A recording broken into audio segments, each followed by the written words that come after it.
Dear subscribers, as you know, we shared many information for you, and we are studying very hard to find current news for you. However, I cannot use this channel for future. Please follow our new channel called as Daily News Report and watch our video to support us. Link in description. Also, you can reach the video we shared on Daily News Report by clicking on the top right button.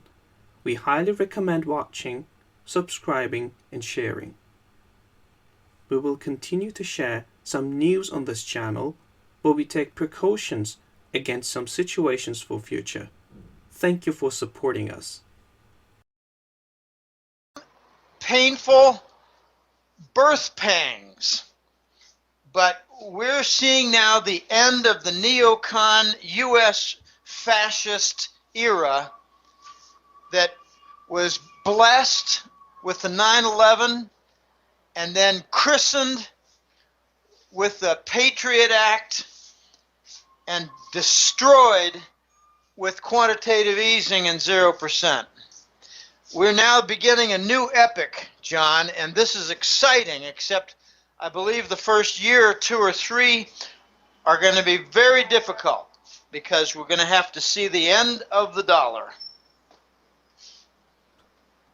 I just really enjoyed everything you just said, with the exception of getting rid of the dollar. Well, we can't continue to have a free credit card, have a $550 billion trade deficit, and finance wars with narcotics and other countries' investment in our treasury bonds. Can we? No, but what do we replace the dollar with?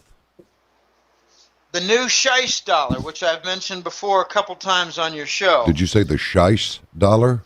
Scheich dollar, yes. So we'll have a roll of Because I'm a Scheisse? gentleman, John. I'm a gentleman. I don't say the word shit lightly. Would you stop that? You're absolutely incorrigible. Now I have to edit out the whole paragraph you spoke. No, I'm kidding you. Look, I doubt that. No, why do you say the new Scheich dollar is going to be the U.S. domestic-only dollar. We're going to lose the global currency reserve because we've abused it worse than any country in the history of mankind has abused the currency. You mean what we've done is we've killed our own money? We've killed our own money while we killed our own economy. We have a $550 billion trade deficit and a $17 billion economy, trillion dollar economy. So we have a 3%, 3.5% annual trade deficit. So what I think is going to happen in the next several months is the necessity of the launch for the new dollar. It's officially called the Treasury dollar. It has a nickname now of the rainbow dollar because it's multicolored in the bills. Well, I'm sure We're finally Obama going to will have a different color for different denominations. Yeah, Obama will be delighted to hear that. Maybe he'll claim it as his legacy. He's a rainbow kind of guy. Yeah, wasn't it just Jesse Jackson? Yeah, I'm Jesse. Jesse had the Rainbow Coalition, that absolute jerk, who, by the way, was the pointer for Martin Luther King to have him killed. He was the spotter. They call him the spotter. He traveled with Martin Luther King to make sure that all the killers in line knew exactly where he was going to be so that they could kill him. That's called conspiracy for murder, Jesse. Yeah. Jesse. And then wore the bloody shirt, Martin Luther King's bloody shirt, for was it 3 days or 4? Oh, I don't know. I've despised the guy for a long time. Anyway, enough of him. We're in the beginning of a new era here, and it's going to be extremely dangerous while it's extremely exciting, with extreme potential for reconstruction of our country. We got to reverse 30 years of industrial outsourcing, John. That's not an easy task, and it does not take 2 years. Yeah, I'm hep. Hey, you know what? The head honcho in India just said that on the expiry of November the 8th, the 1,000 rupee note and the 500 note is going away. No good. not spendable, no monetary value to it. I just wonder what the reaction would be if suddenly we went, nope, sorry, the dollar is not spendable anymore. In fact, all it is paper. Sorry. Or they say the $100 bill is not. Do you predict that will happen? No. I've been pretty consistent in my predictions and analysis and relating of that. My best understanding, and it's not entirely my own thoughts, it's based on The Voice, it's based on a couple of other sources, like my Cato, who's a U.S. government security agency source. I call him Cato, the same name that Pink Panther had his assistant who attacked the hell out of him every time he entered the room.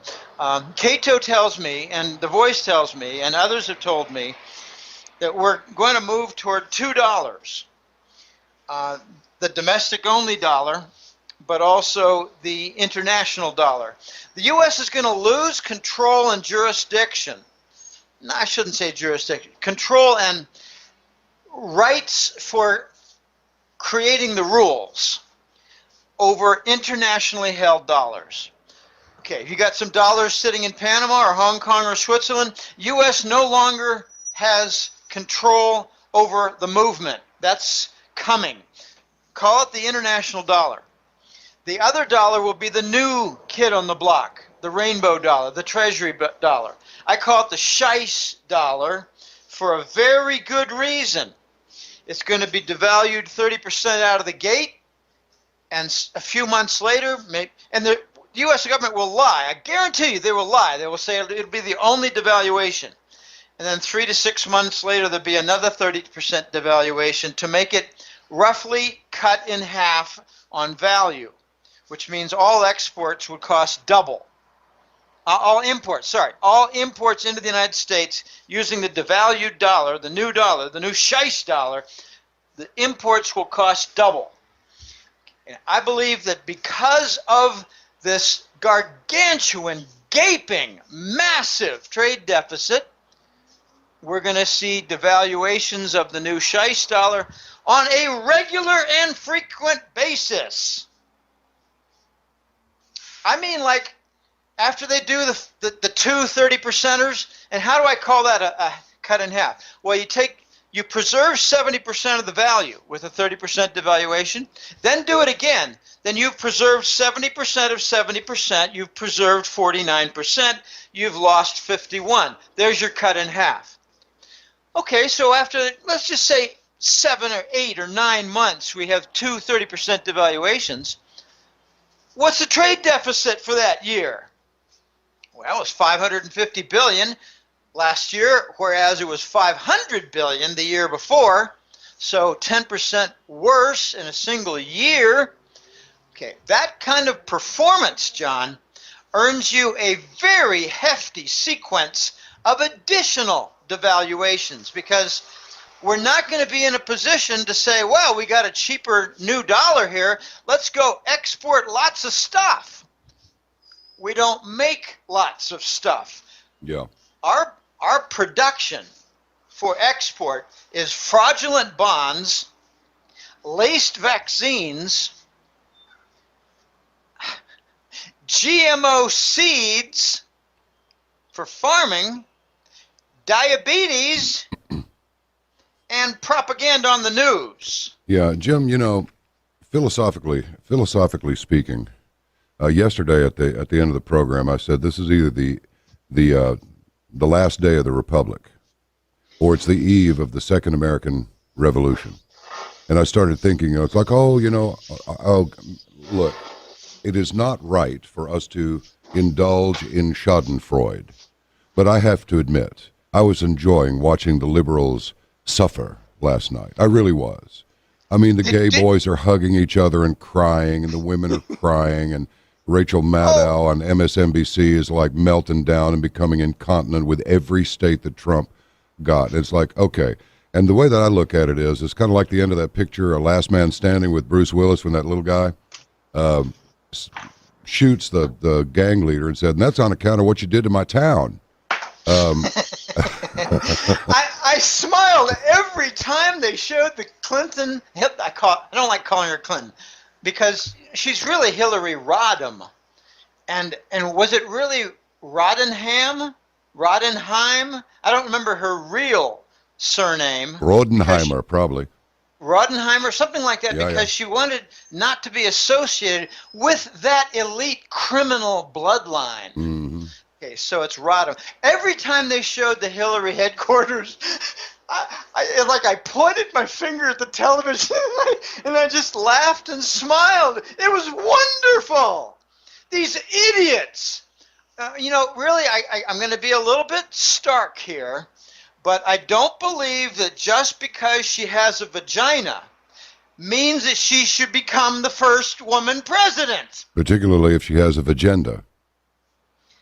Well, particularly if she likes to murder little girls. Yeah, exactly. Well, look here.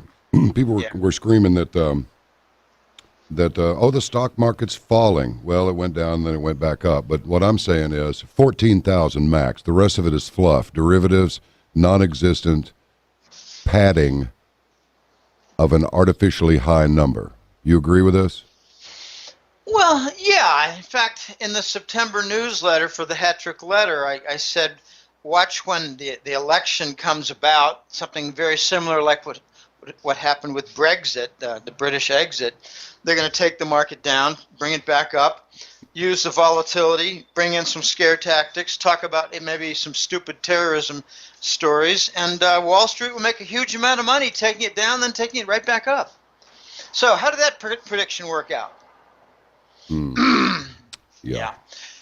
This is really sickening stuff that's going on, and I don't know how much you want to talk about the actual nuts and bolts within the election, but I focused on one particular theme last night in my observations while I was enjoying their stream of tears.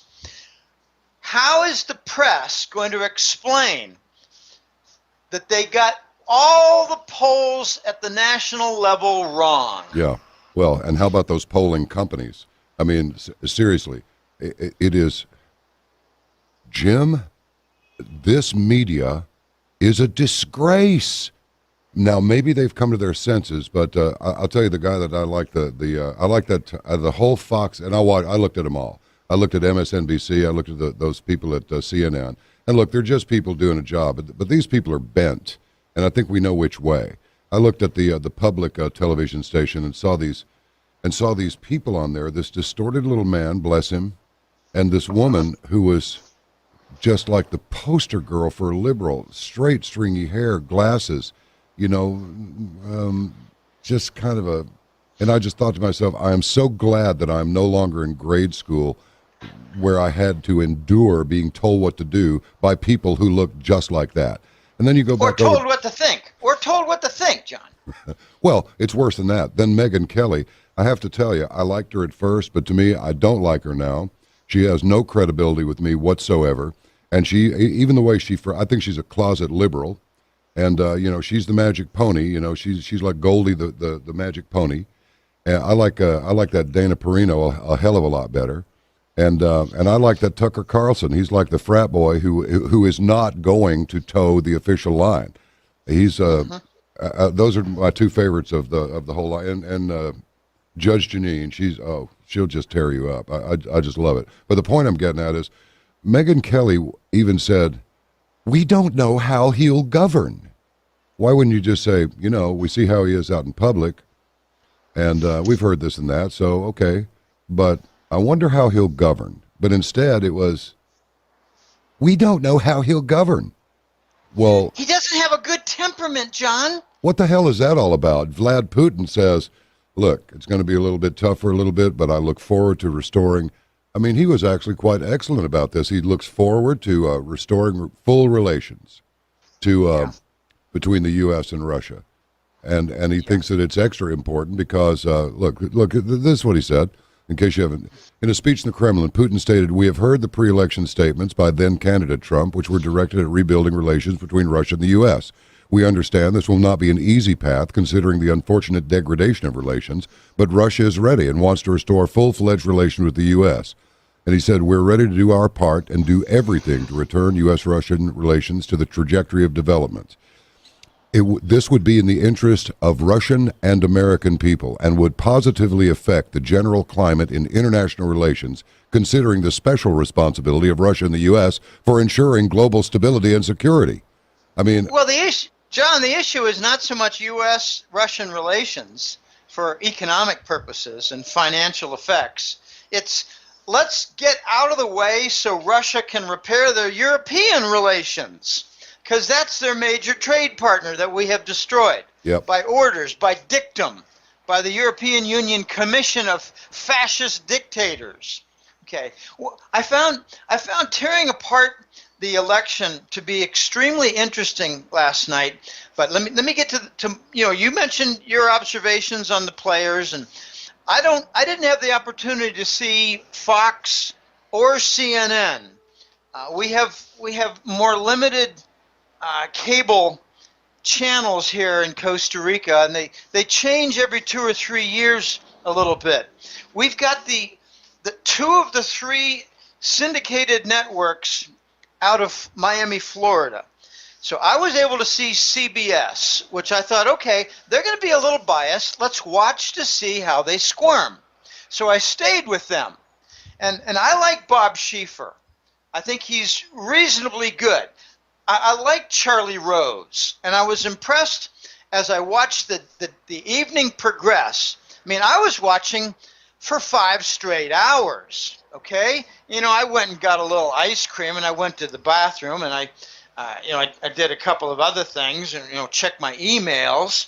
But I went back, and I returned, and I took a phone call, and I said, look, we've talked 10 minutes. I want to watch the news, okay? I'll get you tomorrow. So here are some of the things that I saw regarding the theme change. There was some black woman in a yellow blouse, and I didn't catch her name. It was Gail something. And she was saying early, Trump is doing a lot better than any of these polls indicated. I wonder if maybe the polls were all wrong or they weren't conducted properly. And then the other guys would say, yes, this could be just a big turnout issue. So they're trying to lean on the turnout. The Trump supporters, the Trump camp, they came out in big numbers. Hillary couldn't get her camp all excited to come out. They didn't mention any weather challenges. There weren't any big rainstorms or snowstorms or windstorms or anything like that. They never once mentioned the vote flipping. So when you see that Trump had a 1% edge, just think of it as a 6% edge, because that's probably how much they stole within the machines. And one guy got on and was asked, have you heard anything about discrepancies regarding the voting machines? Joe over there, huh? You're on this, right? Yeah. Oh, yeah, there's nothing. Oh, Bull, there's nothing. Yeah, right. There were hundreds of reports in a dozen states. Yep. And those are just the reports. There's no telling how many actual incidents occurred. But you know what? This is what I thought was really cool. I drove over to a polling place yesterday, just a little quiet place. There were more people sitting in the lined up, 4x8 wooden folding frame tables, but I don't know, maybe a dozen people sitting there. And I didn't see any other citizens in the place at all. And it was pretty late in the afternoon, but it was right at the peak of rush hour. So those who were going to vote late, because polls closed at 7, I think, they were trying to make their way there. So I got in there at a very, very quiet time. And I'll tell you, what state is this, John? This is in Dallas, Texas, bro. Uh-huh. And this was a little place over in East Dallas, kind of not exactly East Dallas, but the east side of downtown. I'll put it that way. And I went into this place, gave my identification, signed my name, and the woman handed me a ballot and let me borrow her readers. And I walked over with this thing and made my selections with a felt tip pen, fed it into the machine, which registered the the vote and dropped it directly into a safe. So there wasn't any screwing around with my vote.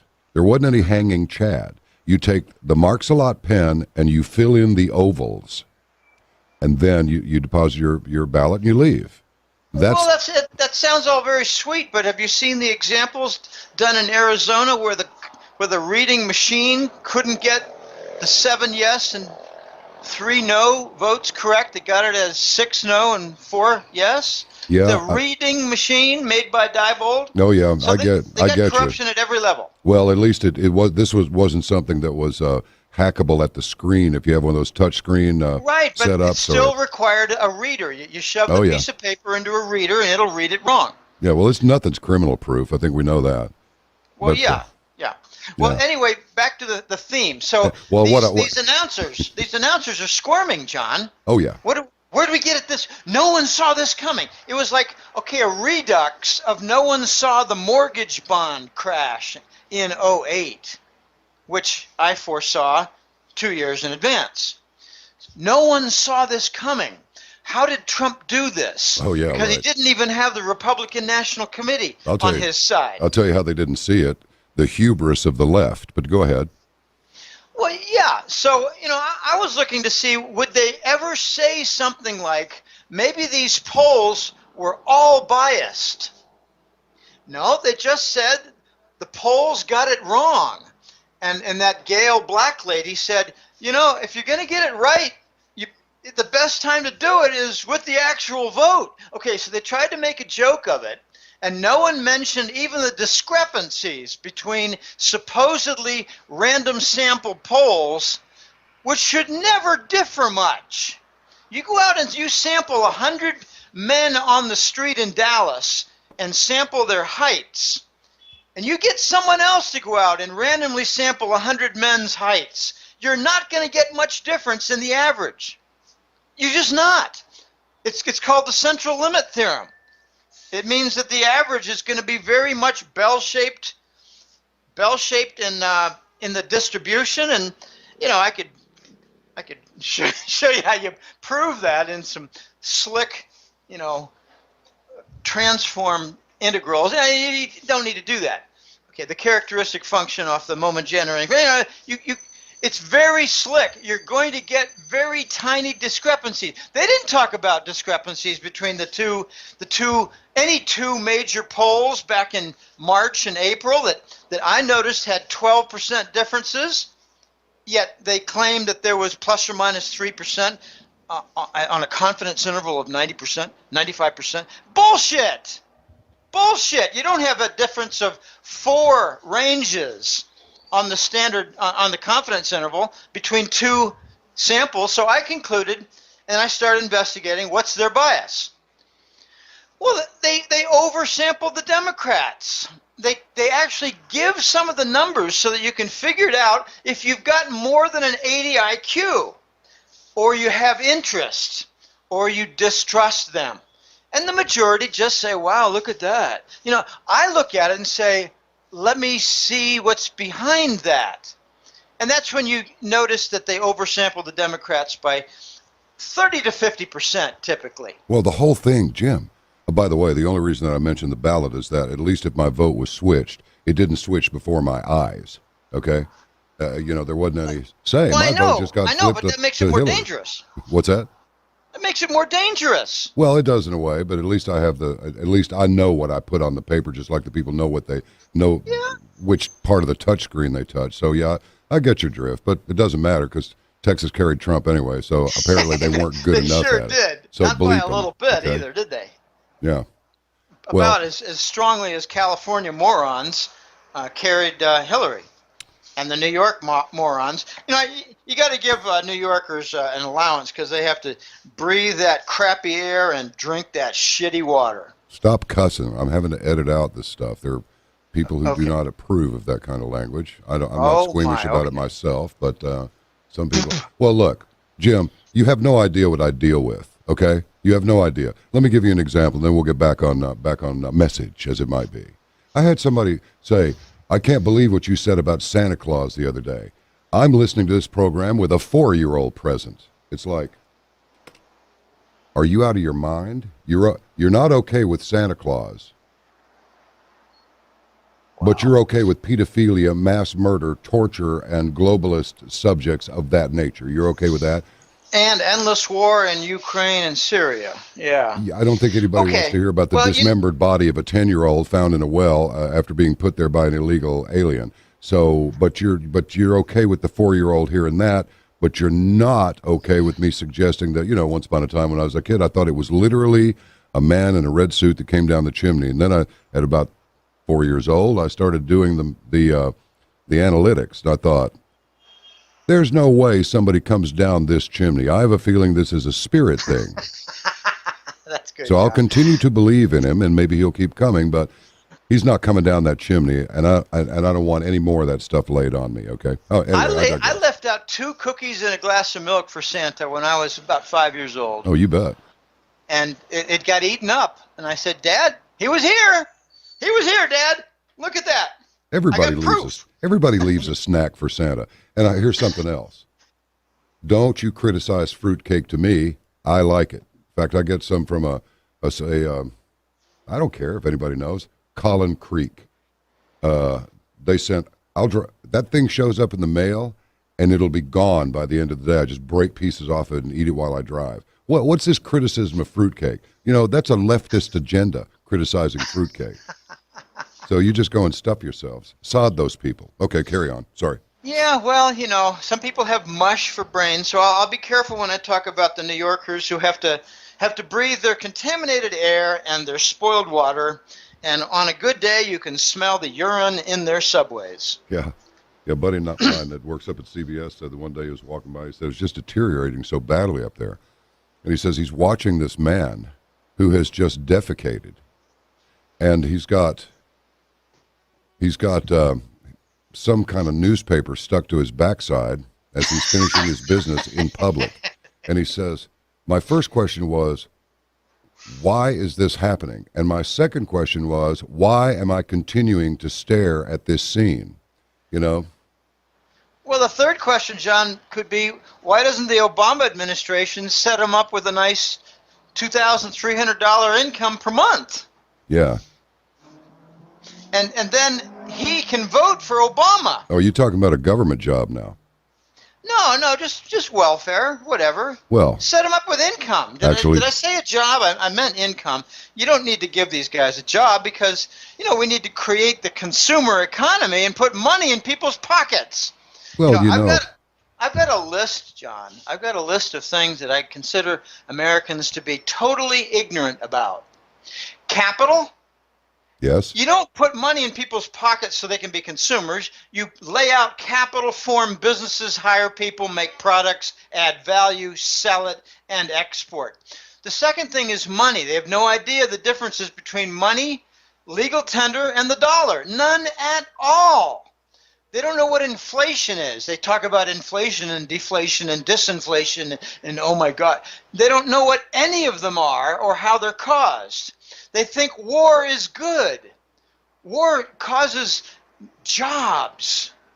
Oh, really? And a trickle down? No, it's a trickle down of destruction that has about 2 steps, whereas capital formation has about 7 positive steps. And lastly, they don't know jack about what fascism is, which is ripe and maturing in the United States, but now hit the wall last night. Fascism hit the wall and is now going to encounter capitalism, and it's not going to be a smooth ride.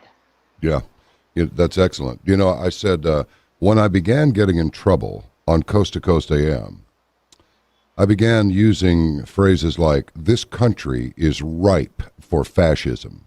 Then I went ahead and escalated it to, this looks like global communism to me of the fascist variety because communism won't actually work. And you know what I hear last night on that program? Or not last night. It might have been last night before, whenever. No, it was last night. Pardon me, I misspoke. I did not hear this. This was reported to me. I got my thoughts muddled. That the main host over there at Coast, suggested that to appease the left wing, Donald Trump should appoint Hillary as a cabinet member or something. Oh, gosh, what lunacy. I think it's more like fum ductum, and you're not. Sorry about the Listen. sirens here. I can't I stop thought it. I thought I heard the national anthem in the background. I heard two important cabinet posts for Trump that are likely. The first one bothered me, but the more I thought about it, the more I thought maybe this is an extraordinarily clever move. Rudy Giuliani, Attorney General. Yep, and you know what? Ben Carson's going to be in there too.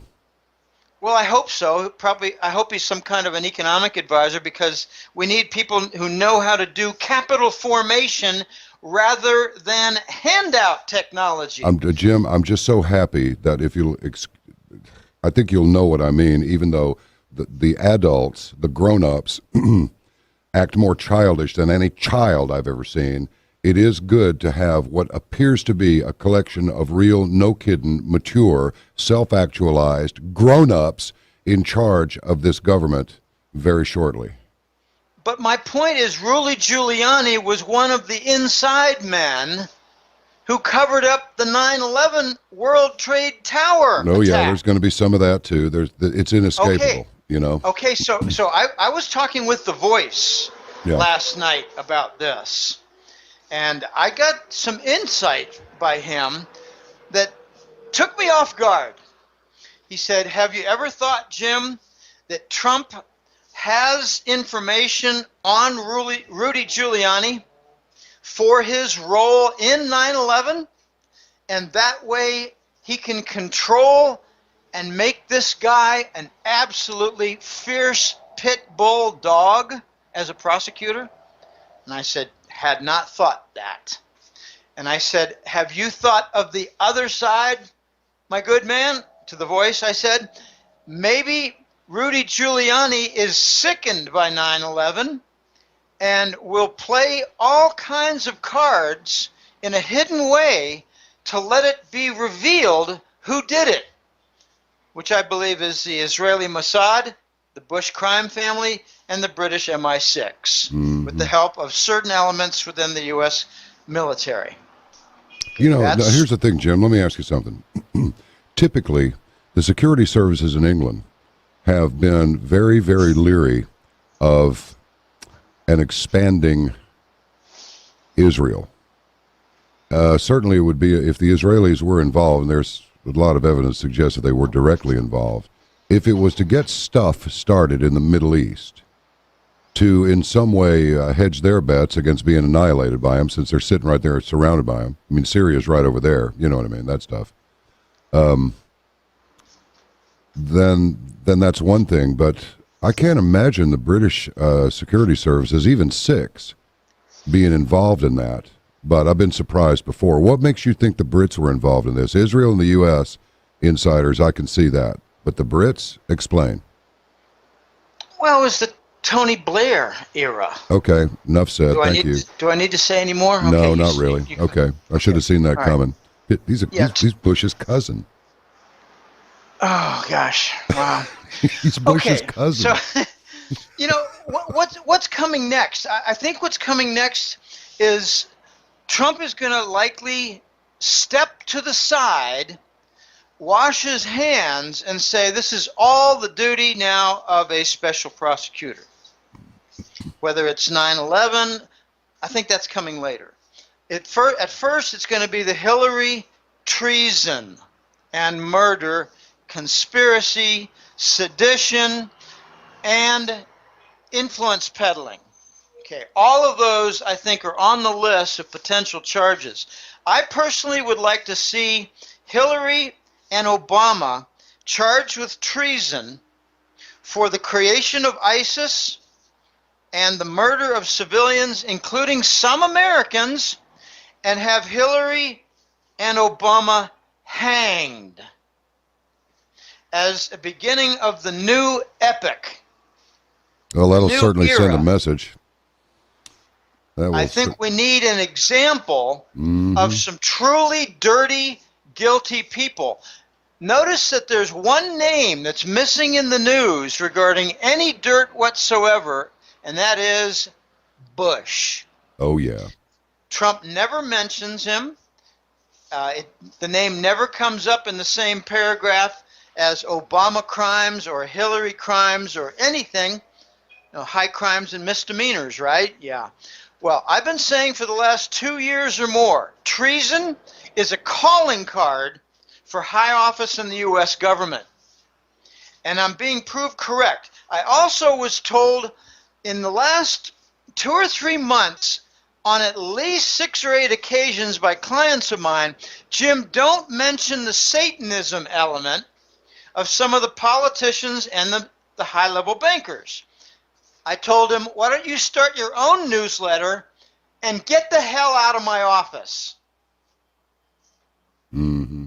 I continue, and now the WikiLeaks is talking about, oh gosh, what do they call it? Spirit cooking? Okay, we're going to see a name come up soon, and it's going to be an alarming, specific story of a little girl named Madeleine McCann. She would be 13 right now. I think she was abducted 2 or 3 years ago outside London. And the artist rendition at the police station using witnesses to the abduction have artist drawings of the face of a man who dragged off the little girl, who's never been seen again, supposedly dead. This artist drawing looks tremendously like John Podesta, head of the Hillary campaign, who gave his little mealy-mouthed, cowardly speech at about 2 a.m., where Hillary, without precedent, the first loser ever not to give a concession speech. That's what a model citizen that woman is. Now, of course, she can talk about maybe having some asthma or maybe feeling a sudden burst of pneumonia. Okay, so John Podesta and his brother are both the subjects of London police investigations right now regarding the disappearance and possible murder of Madeleine McCann. And it's all in the WikiLeaks emails with Hillary, where they have a nickname, they have a little phrase they use for child murder and ritual sacrifice. It's called eating the pizza. Yeah. I remember way back, John, when I was a bit of a rebel when I was young and 20 years old, and we used to call buying a pound of marijuana, working the elbow, LB. Yeah, I'll be working the elbow tonight, put some salve on it and get a massage for my elbow. Okay, that meant I'm looking to buy a pound of weed. Okay, so there's lots of internal language, and now we know what eating pizza is. Killing a little girl. Yeah, oh my God in heaven. I'd like to see Podesta take down Hillary for murder and bring murder along with the federal treason, sedition, influence peddling, arms dealing for enemies, etc., and then hang her. Well, that's precisely what should happen. Look, we know that Hillary was directly involved in the creation of ISIS. We know that the King of Jordan went crazy when it got out into the wires that the training had taken place there. We know that an Israeli colonel was photographed next to some ISIS fighters. He was standing a little bit too close to them when this picture was snapped. We know that the United States paid $500 million or some damn thing to a British firm to create fake terrorist videos, including Jihadi John, who is a complete fabrication. Have you seen that thing somebody snapped with their smartphone? They recorded the video on their smartphone, and you got Jihadi John in his black suit with that great looking shoulder holster, and he's got his knife and his mask on. He's about ready to behead another infidel, right? But I guess it's like, cut. Okay, this is a union job. You guys got to break for lunch right now. Come on, break for lunch. And don't forget John McCann, whose emails had direct instructions on the videos. Yeah, Jihadi John tousles the hair of his play act victim. I want McCann to go down with Obama. You bet. And Hillary. Well, look, have you been able to determine that this thing about Obama buying a home in Dubai, which does not extradite, and he's leaving? let him go. Well, I If he agree. if he thinks he's safe, and if you think he's safe, you're both wrong. Yeah. Extradition is not their problem. Okay, let's just get really simple. What is the deadly lethal offense that Hillary committed? It's not treason. It's not murder. It's not sedition. It's not arms sales. It's none of the above. What is the very serious offense that she committed? Well, I'd say having classified material on her own server, and then somehow it winds up disseminated to Huma Abedin and all these other people. I would say that's probably pretty serious. Well, that's very serious too, but I mean, what is lethally serious? It's exposing the Clinton Foundation, John. We had no idea it was so big, fat, and ugly, did we? No, the first exposure to me was the use of the Clinton Foundation with respect to the Bundy farm and potential uranium sales. Oh, yes. Okay. Oh, my gosh. Yeah, of course. That was Okay. absolutely ridiculous. So, how many people are now exposed by are at risk from the exposure of the Clinton Foundation? I would say about 100 very powerful people. No doubt. Okay. Yeah. That is her deadly terminal offense. They're going to kill her. Good. Because if they don't, and she's brought in for our systemic, wonderful Roman system of justice, will she not speak? Yeah. That's why she has killed all the different Democratic National Committee men. I think there were 4 of them murdered since June. Yeah, and since Vlad wants that, he probably wants that uranium pretty bad. Somebody's liable to, well, let's put it this way. She might ought to keep a Geiger counter around. Hey, Hillary, we got a nice maser unit for you right here at the caravanofmidnight.com website, because they're going to light you up if they get to you before the other guys do. John, Wow. I'm not exactly a forensic analyst, but I'm a guy who, if you pass me some information, I won't say, oh, look at that. It all looks very wonderful. It ties together beautifully. No, I look at it and say, I wonder what parts of it aren't real. So what I do is I look at the picture of Hillary testifying in August this year on what I call the Benghazi and the email treason testimony before the Congress. And then I look next to that, a different picture of Hillary on the 3rd debate. And I wonder, gee, how did she lose 25 years? What happened to all the wrinkles? Yeah, that's what interesting. happened to the longer face? What happened to the wrinkles on her neck? What happened to the double chin? What happened to even the shape of her mouth? And as one friend of mine said, Jim, I believe they're different eye colors. Then I started looking into with a much more experienced colleague of mine, into the whole concept of whether there's a clone at work. And he said, well, it could be a clone. It could be a very good double.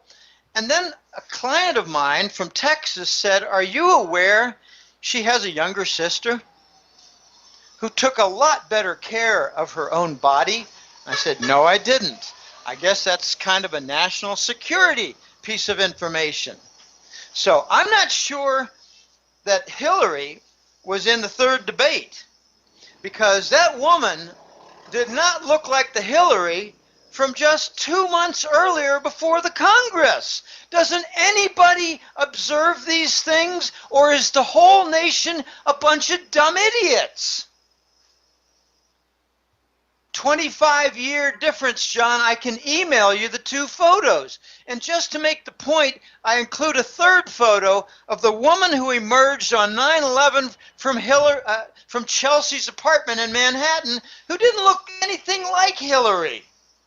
So they're using bad doubles, but for the debate, they used the best double, if not a clone, or her younger sister. Now, this is going to bring about some very interesting questions on a legal basis.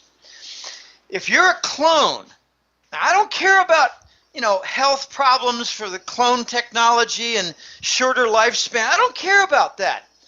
If you're charged with treason and you can prove that even though you have the same genetic makeup as Hillary, proved from strands of her hair, can you legally say, I'm not responsible because I can prove I'm a clone? Or are you legally responsible because you share identically the genetic code makeup in your cellular structure? This is a very weird legal case possibly coming up. If you're a double, it's much simpler. You can just say, well, I was born, Michelle McCarthy, and I can prove it. I have pictures from my high school yearbook. Okay, fine, but a clone cannot. And there's a lot of talk about how several leading members of Congress, Supreme Court, White House members, cabinet members, a few of them have been replaced by clones or doubles because the original member is long gone to avoid prosecution for treason. These are very interesting and delicate, thorny issues. What we're likely to see is a lot of this stuff cleaned up independently. By independently, I mean like private wet team contractors who go to Dubai, and then you hear suddenly, like 2 years down the road, looks like Obama just had a wild party and a couple people died from like an overdose of cocaine. Then we learn that Obama had a cocaine problem for all these years. Okay, it's very easy for wet teams to get rid of people. Very, very easy. So, I'm looking forward to things like the reconstruction of the U.S. economy. I think Trump, to switch channels here, I think Trump, more constructive manner, I think Trump is going to invite foreign investment and invite domestic investment to create something like a goal of 50,000 companies in the next 1,000 days. 50,000 new companies in the next 1,000 days. Take advantage of each state's free trade zones and have goals of exporting 30% to 50% of their output. Like the little company in Alabama that I featured several months ago, owned by a 35-year-old Chinese guy, where 40% of the copper tubing is exported to China to alleviate the trade deficit, which most Americans cannot define any more than money velocity. I just want to go back and mention something before we leave it completely about this uranium. For a long time, it was Utah and New Mexico, a little bit of Texas, the drier states. However, there is an article that anybody can see who wants to, and effectively what it is that Oregon is big time uranium rich part of the country, and Robert Lavoie Finicum was killed over his attempt to get the feds to stop. As a matter of fact, there's Offbeat Oregon. This is from July 19th, 2015, Oregon's 20th century gold rush, the quest for uranium. And here it is. As the Cold War spun up, federal government guarantees sent thousands of Geiger counter-packing prospectors in Army surplus jeeps scrambling across Oregon's outback, hoping to make their fortunes mining A metal. Capital A dash metal. And this is terrible, man. This is absolutely beyond belief. But let me ask you this: blowback. LAPD went on alert. They were afraid that the black folks were going to riot, and New York was on pretty high alert as well. But I'm just wondering what. As these rats, what a rat looks like when it's drowning in a toilet after you've hit the chrome handle. What kind of blowback do you think we're looking at for Trump shaking down these thugs? Because that's what they are. I mean, they're murderers and thieves. That's obvious to anybody with an IQ over about 61 or 2. How bad do you think the blowback could get? You got somebody's out there screaming. We can probably guess who it is. about how the globalists are going to collapse the economy as payback for a Trump victory. It's like, yeah, I know. And Bev Harris was on there saying that, well, the election is rigged so bad that even if Hillary loses, she still wins. Well, that didn't happen. So, I'm not a fear porn guy. I fancy myself an analyst as best I can, even though I did miss that uranium thing. I still think that compromising state secrets probably even trumps, if you'll excuse the expression, the uranium deal. But that's just my personal opinion. But what about blowback, Jim? Well, I can think of several things. One that comes immediately to mind is financial. Well, two come to mind that are financial. The Wall Street banks might start stealing private account funds and say that they're within their legal rights of doing so because they're insolvent and they really don't need the permission of the Department of Treasury or any other government agency. They can just go ahead and do it. Stealing people's money out of accounts, that's one. Another thing they can do is a sequence of things like what we saw today. The Dow is down 700, and what did it do? Close about even or up 100? I don't know exactly. But I think it recovered all of its losses today. Okay, so I mentioned a couple months ago that we're likely to see some extreme volatility just to take the public investors for a ride because Wall Street will engineer it with futures contracts on the S&P. Why was it indicated down 700 today? Indicated before the market opened. Because the Wall Street and other investors, speculators, beat the heck out of it with S&P short futures contracts. So they might have had it all planned. We're going to take it down. We're going to cover it, make our money, and then we're going to ride it back up and make money again on both sides. So you're saying that they shorted a bunch of stuff and it didn't work out, or what? No, they shorted a bunch of stuff expecting it to cover. Right. And then they'd come out with phony stories like, well, maybe Trump won't be all that bad after all. Because, he is a business expert and he could probably manage the economy through whatever storm comes. I mean, it's so easy to come up with those stories. I could write them all day long. Okay, here's the more pernicious thing they might do as vengeance against the economy at a macro level rather than the personal individual bank accounts and stock accounts. They might have a plan when the new currency is launched to take short positions against it because they know there's going to be a second 30% devaluation. And they make a pile of money shorting our own dollar. And then they cover it, which brings about stability at the lower level, not to rebound. And then they keep doing it step after step. They make a lot of money with each additional 10% devaluation. And the result is the U.S. economy is suffering from this 200 to 300% increase on all import costs.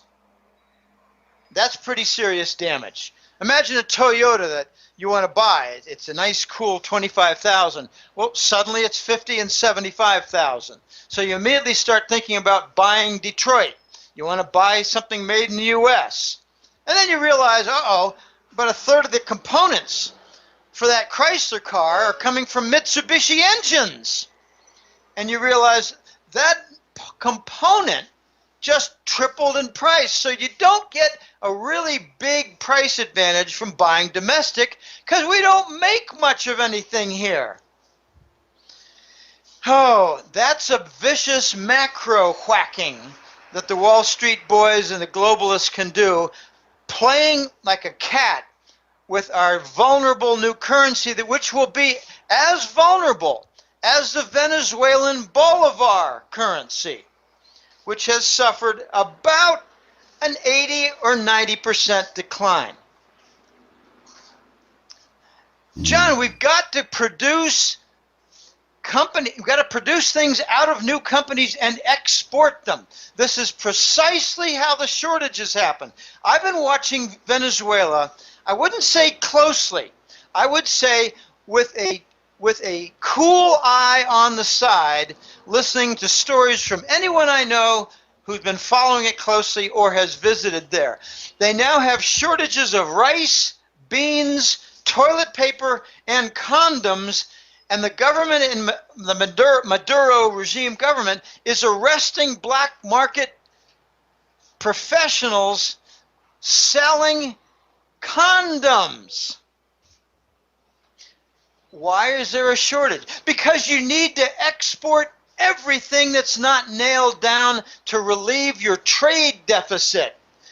Can Americans define what a trade deficit is, or are they too stupid or naive, ignorant, uneducated, or not interested what a trade deficit is? Oh my gosh. So we got some big problems coming up with the currency, John. We're already losing our dollar. I just talked with the voice and he said, Jim, I need to bring you up to date on something. The non-dollar alternatives are seeing a tenfold increase in volume for all kinds of different platforms. And I said, you mean like the Chinese interbank payment system, the competitor to SWIFT for bank-to-bank transaction? He said, yes, that and other things that aren't so well known. I'll help you to understand what they are. And I'm eager to learn what they are, but I do know what some of them are. So we're seeing an increase in non-dollar fund movement from platform to platform for trade. We're also being told a lie. You remember 2 months ago a big story on Hanjin, the South Korean shipping company that went bankrupt and caused lots of jam-ups in port facilities across North America? Do you remember that story, John? Oh, yes. Okay. It was a phony story.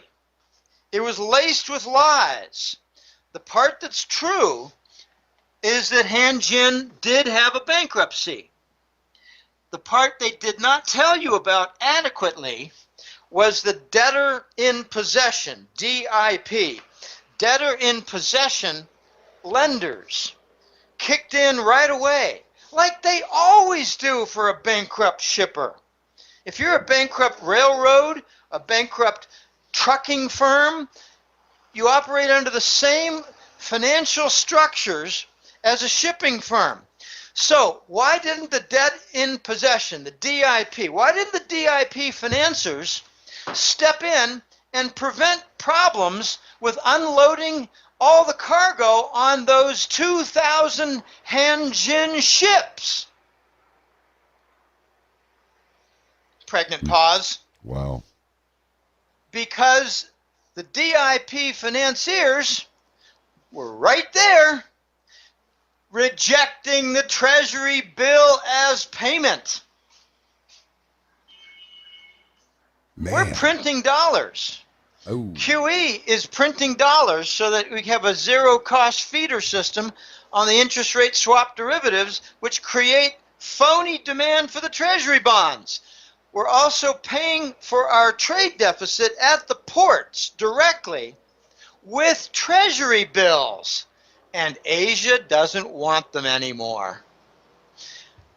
I got verification, validation from a client who contacted me and said, Jim, you're spot on with that story. Let me give you some details for Bobcat Corporation, because I sit on the board of directors of Bobcat.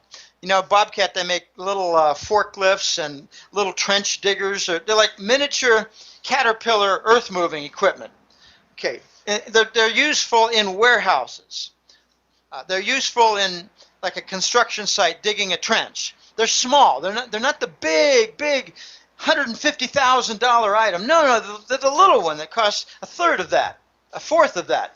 Anyway, he told me that at Bobcat, the Korean parent corporation has given orders now on no circumstances at the Los Angeles ports are you to accept Treasury bills anymore.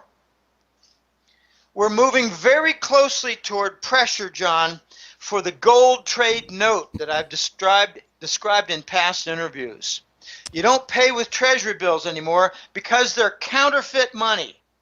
They're fake money. They're printed money with no backing. backed by the full faith and trust of the U.S. government. How much full faith and trust is there in the U.S. government? Yeah, that's Nothing. a good question. Yeah, none.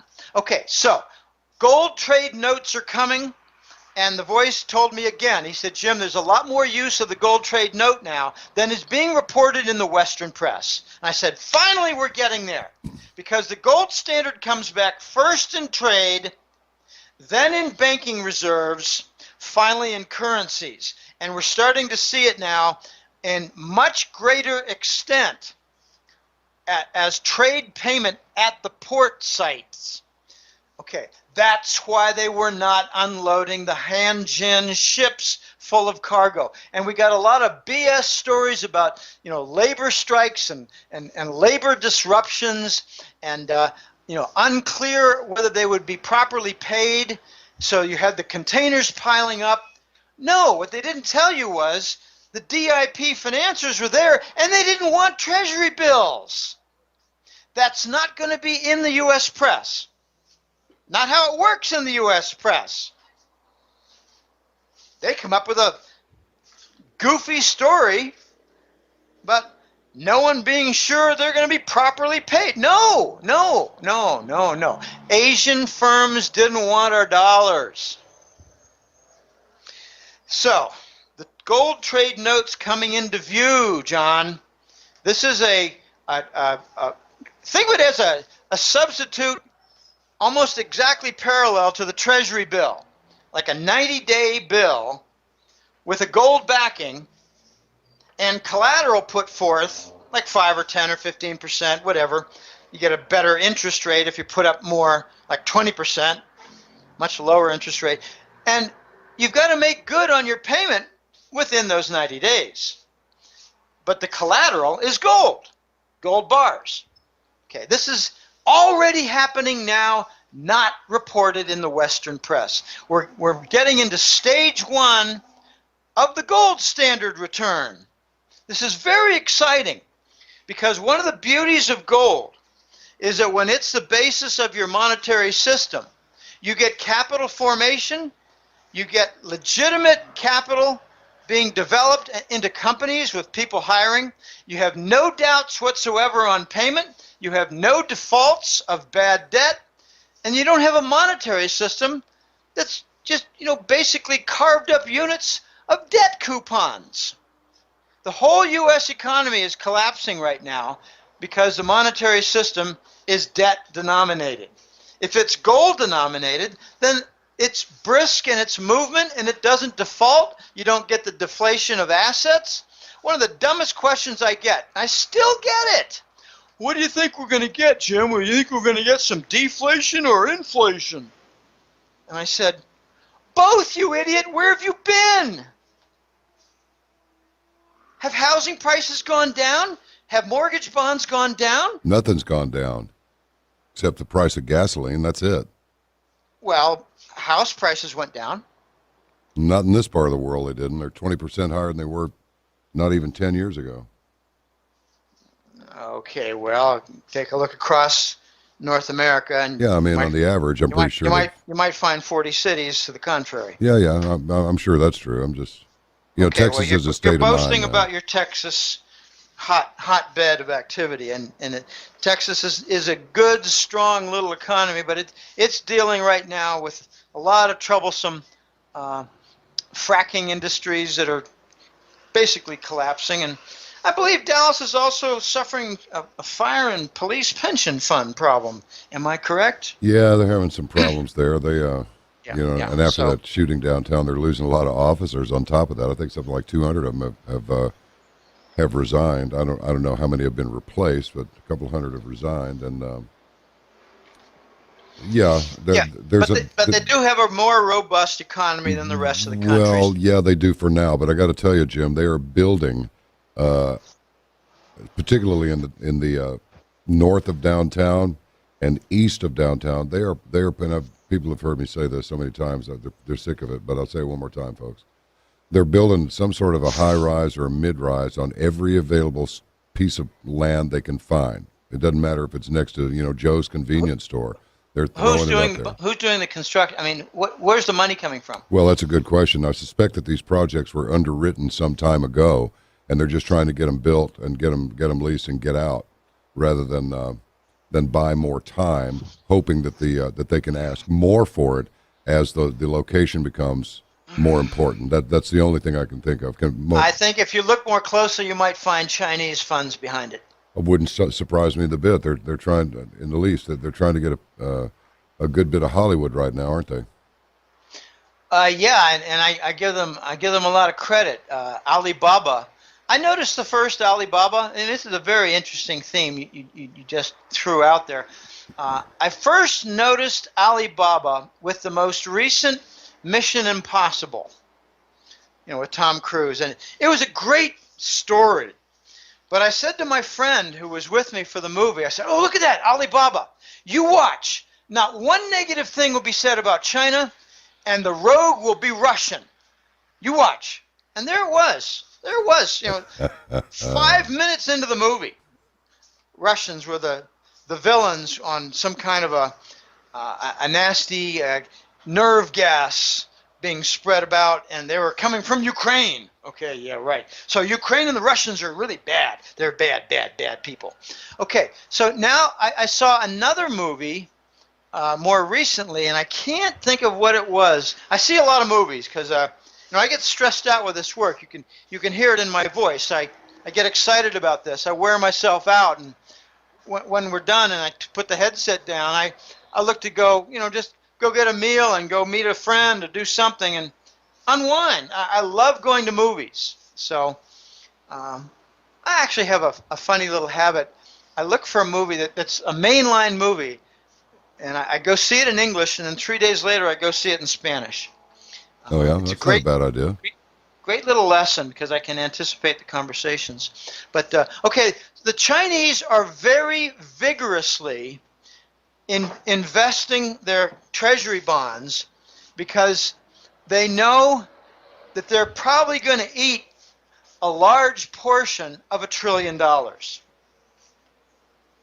And I've been saying to some friends, and I actually asked The Voice this several months ago, is it possible that the Chinese have far less than that 1.0 trillion, which is now matching the Japanese holdings of treasury bonds? Is it possible the Chinese have far less because they've got all kinds of swap contracts in place where they've basically given up their ownership and risk level for movement in value of, say, $300 billion worth of treasury bonds so that they can buy in the next year lots and lots of commercial buildings across the Western world with committed funds in that swap? You and bet. He said, yes, it's very possible.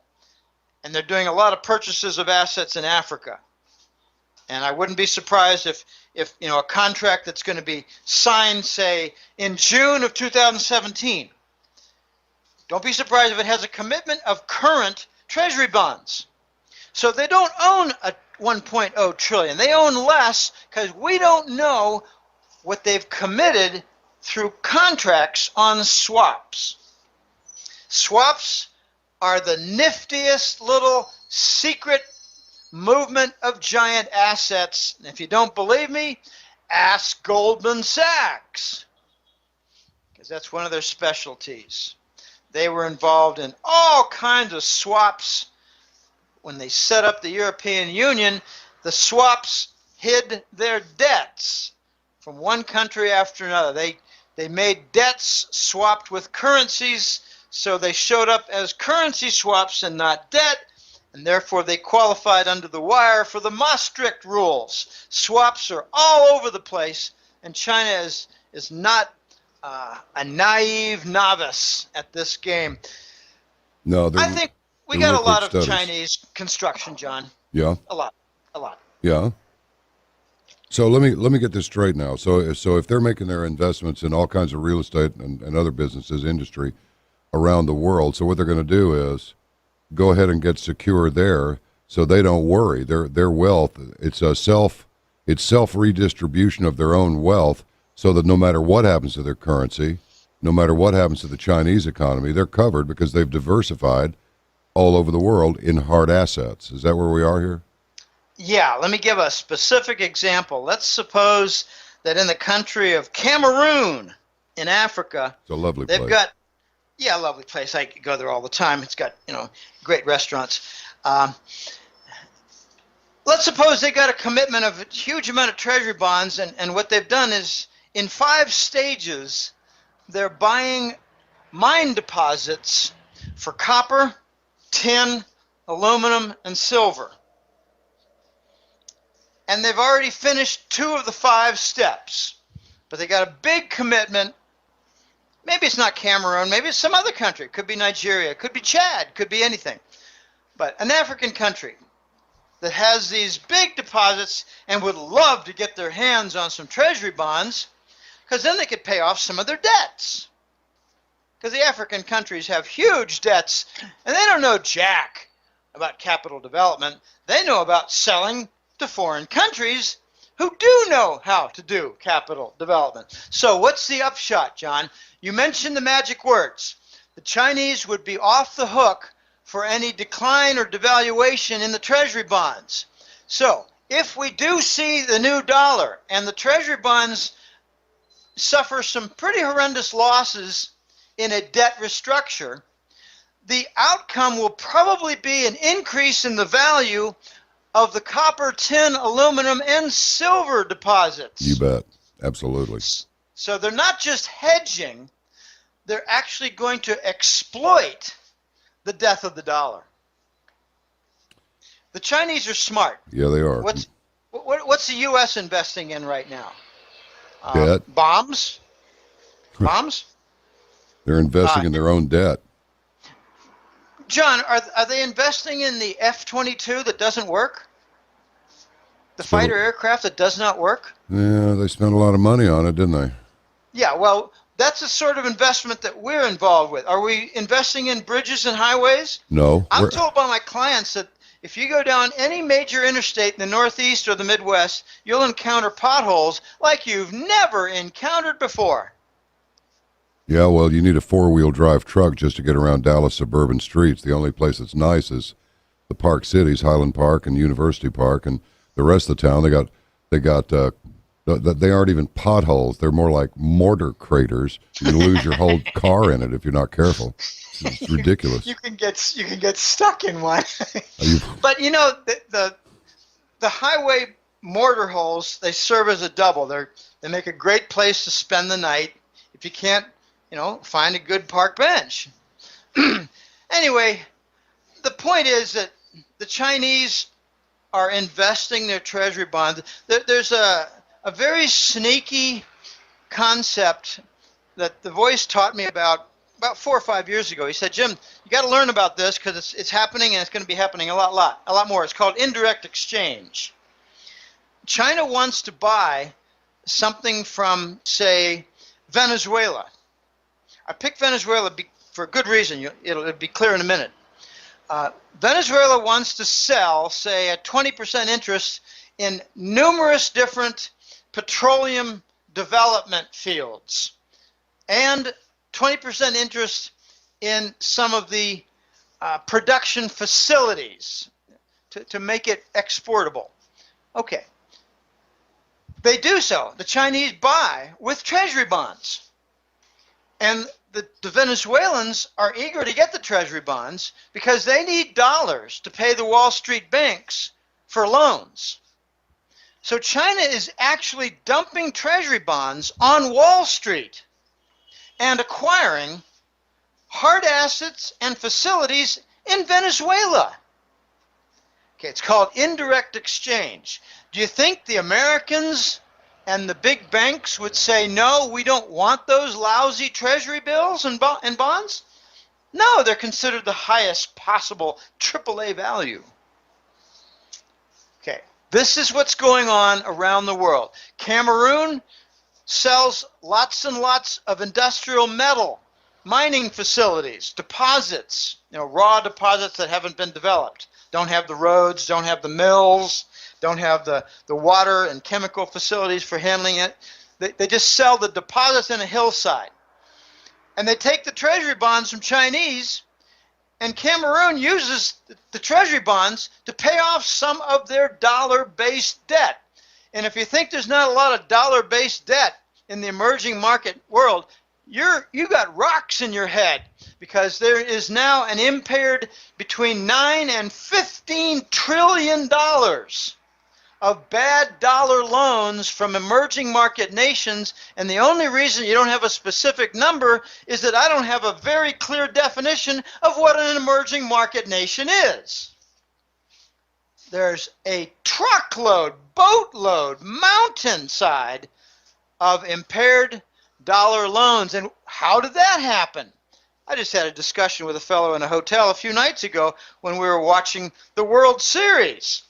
He said, Jim, I don't understand how emerging market nations have all this bad debt. Aren't we helping to build up their economies? And I said, yeah, but in the last 6 or so years, we've given them a lot of extended credit, telling them that it's no risk, not low risk, but no risk, because it's near 0%.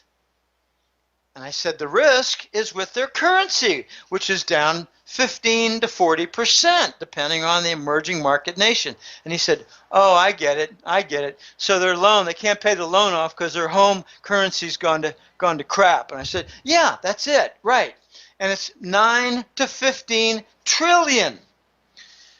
Oh my gosh, you think Janet Yellen and Stanley Fischer at the Fed are going to say, let's cover that 10 trillion? No, we're going to say, let's go in there and take over their countries. It's predatory. Debt can be predatory. Oh, yes. Wow. This is pretty amazing. It's, let me ask you this. Since we're on the receiving end of the collapsing or otherwise dying or maybe just going away of the dollar. The vanishing. The vanishing dollar. That's even better. What do you see as an upside to this? I mean, out of chaos is opportunity. Where are the opportunities for us, or are there any as you see it? Well, in business, it's capital development in the United States for its reindustrialization. Think of all the opportunities there are going to be if Trump announced he wants 50,000 new companies to be built in the next 3 or 4 years. Not built, but created. 50,000 new companies to be created. Well, they're going to have executives, managers, foremen. They're going to have lots of people hired. There's a big upside for becoming a free trade zone business manager, business owner, like the Chinese 35-year-old guy outside Birmingham, Alabama, who's exporting copper tubing. 40% of the output is going to China. He's making good money. Yep. He's got income tax breaks, and he's got property tax breaks for the next couple of years. And that's the incentive given by the states within the free trade zone status. That helps to produce new jobs. The downside of these developments is that the new jobs are lower income, lower fringe benefit. They have workman's compensation, but don't expect them to have that rosy health benefit that I had in the 1980s. It's going to be, pay your own HMO. We got someone who just go on into that office over there. Joe Schmo is there to take your applications. It's only going to cost you about $400 a month, maybe $700, but maybe at $1,200 if you got a family of 4. Okay, so fewer benefits, lower income, but more jobs, and I guarantee you there'll be millions of Americans who say, I'm not really happy about it, but I really like working again, I feel better about myself. I'm not making a lot of money. I feel better about myself. John, there'll be millions of them. Oh, Lord. I can't send my kid to college, but you know what? I think we might be able to send him to the University of Alabama because it's got lower tuition. It's a state school. And he might get a little break on, tuition or the scholarship because he plays a little ball. There'll be thousands of stories like that. Okay, I know a guy, this came close to home. He was with me in my group for 7 years. I had one of the most interesting jobs of all my 23 years in business. It was in marketing research, and he was my colleague. Later he was a manager, then he went back to colleague. Really nice guy. Just call him Bob, because his name was Robert. Bob got laid off from a $120,000 a year job back in 2013. We all kind of went away because our company got bought out and got really cut down in size. But he went to a marketing research company in downtown Boston, and I went to Staples headquarters. He actually gave me a phone call, said, Jim, there's a job that might be perfect for you. Don't know how you like retail analysis. And I said, I like statistical analysis, Bob. Thanks a bunch. I got the job. I got it quickly because I'm pretty darn well qualified. Anyway, the point is, Bob got laid off from his $120,000 a year job. And he said to me in a phone call a year later, you know, Jim, I really didn't mind because our girls are done with college. I'm now approaching 60. Like you've always been like 4 years older than me, but I'm approaching 60 now. And I just took a job for $78,000, and I'm happy as a pig in a sty. I said, you feel better about yourself, Bob, being working again? Yep, I sure do. And, you know, good luck with your newsletter, Jim. You know, John tells me you're doing pretty well with it. And I said, yep. There's a lot more to that relationship, the three of us. But the point is, lots and lots of Americans are going to take jobs that pay less than what they're accustomed to, with fringe benefits that are much less than what they're accustomed to, and they're going to feel good about it because they're going to have a taste of the bitter side of unemployment. Whereas most of them lost a lot of their home value. I know very few people who have avoided the home value loss. I know you say Dallas is doing well, and I understand that. My own Pittsburgh, Pennsylvania, never really had a big downfall. It's just not a real hot center. Chicago did, but it's recovered. Good deal. But the point is, there'll be a lot of employment opportunities, John. There'll be a lot of new business creations. You asked me what the upside was. It'll be good for business entrepreneurs who want to put an application together, get some funding. It's going to be key to get funding, and that's where the Chinese have an advantage in our free trade zones in the 50 U.S. states. They're going to have funding from back home in China. And it's not going to be the form of funds where the U.S. banks will say, oh, no, we don't want that, because they're going to be dollar denominated. Chinese have a huge advantage in that. The Chinese are also doing something very clever. They're using and abusing, to some extent, Wells Fargo. They'll put down, say, $10 billion in a Wells Fargo account, and they'll say, we want to borrow 10 to 1. We want a $100 billion credit line because we're going shopping. We're going shopping for California commercial properties. And $100 billion, we're going to stay busy for maybe a year or more with that. And the U.S. government is saying to Wells Fargo, wait a minute, you're helping the Chinese exploit and take over assets across U.S. urban centers.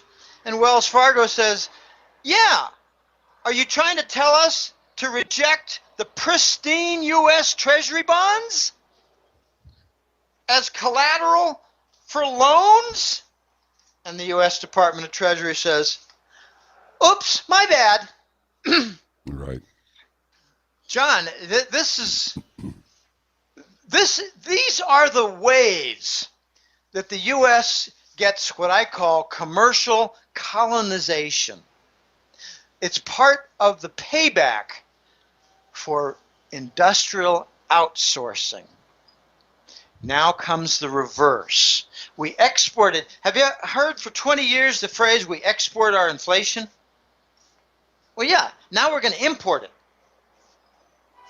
We'll import it with the death of the dollar, the vanishing act of the dollar. I've told people 3 and 4 years ago, we'll know the end is coming when the dollar goes up in value, continues rising up, because soon it will vanish shortly after. And now I've got an analogy. Think of 100 big balloons, not hot air balloons with passengers and little, little sections where 4 people can sit in a little fire breather that sends up heat. No, you got 100 different balloons of good size, like 18-inch, 20-inch diameter, and you tape them all together and you let it rise. What happens to 20 balloons? Let's suppose you fill them with helium even. They rise and rise and rise. What happens to the rising pack of balloons? Eventually it encounters low pressure in the upper atmosphere. Then what? The balloons expand and pop. Yep. That is your dollar. When people tell me, Jim, we got a really strong dollar, I said, no, we don't. We have a high-value dollar versus the soiled toilet paper from other countries. You're not a man who minces words, Jim. People have noticed that about you. Never have I minced words. I just had a client say to me, you really think they're going to have Hillary killed? And I said, yeah. And he said, wow, you don't mince words. Yeah. Why should I? You reach a point where you got to say what you got to say. Let me ask you this. The dollar's going up, John, and it's wrecking all the emerging market nations and their economies. It's now wrecking Venezuela. Yeah. It's wrecking Brazil. Brazil's got like a 60 or 70% currency decline. These economies are being ruined. They've got dollar-denominated debt. Yeah, I got you. That is the key. Oh, Lord. Well, let me ask you this now. Could this be, let's go conspiratorial here, Jim. Is this part of a plan to take control of their resources? Because then everybody who's perpetrated this knows good and well that there's no way that they can afford to repay any of this debt. Yes, but there's a backfire. The backfire is the U.S. might have thought 5 years ago, well, let's go lend Bangladesh a cartload of money at 1.5% and tell them there's no risk, and we'll have collateralized against these loans a few of their textile mills, because we can go in there and seize them. Well, they're being seized, but who do you think's doing the seizing? The Chinese. Yeah. So we've got a plan, perhaps, to set up these emerging market nations with a trap of debt. But we're not dropping the trap. It's the ones holding our debt that's dropping the trap, and that's the Chinese. I go back to this story all the time. My father told me in high school when the Vietnam War produced our first $1 trillion of debt. He said, Jim, I really don't like the debt. I said, well, what do you mean by government debt, Dad? I don't know what that is. I'm just 13 years old trying to learn. And he said, well, it's the U.S. government spending more money than we have, and we go out borrowing it. So within the U.S. financial markets, they finance a $1 trillion worth of debt in treasury bonds, and we use that to finance the Vietnam War. And I said, well, who profited from the Vietnam War, Daddy? And he said, well, I don't really know. I suppose might have brought a lot of weapons. I don't know, Jim. So that's when I started reading the financial pages of the newspapers, 13, 14 years old. What year was that? I was born in 52, so that would be 65, 6, 7, right into the Vietnam War. And I started learning. I said, Dad, look at that. These military contractors are making all kinds of money. Look at that. And there's a news story about some senator being in trouble for a bribe. What's a bribe, Dad? Okay, my dad said to me, at least we owe this debt to ourselves. Then something happened in the early 2000s. I think it was right around 9/11, 2001. Some might have been 1999, might have been 2000, but right around there. And it's not exactly a line that gets crossed and everybody notices it and everybody observes and everybody makes comment. But we passed the 50% mark, where over half the U.S. government debt, and at that time I think it was something like $6 or $7 trillion, and half of it was owned by foreigners. And that's when the TIC report, the Treasury International Capital Report, came out for U.S. Fed official custodial holdings of foreign central banks on their treasury bond assets. So, like, say, for instance, Netherlands would own, well, I'll just make something up, $50 billion worth of treasury bonds. But they hold it at the Fed, like the Fed is a big bank. Okay, so, and something happened right around 2000, the year 2000, where over 50% of the U.S. government debt was held by foreigners. And I made a comment to my dad, because my dad has been a consistent force of denying a problem and denying a conspiracy. Oh, Jim, I don't know about that.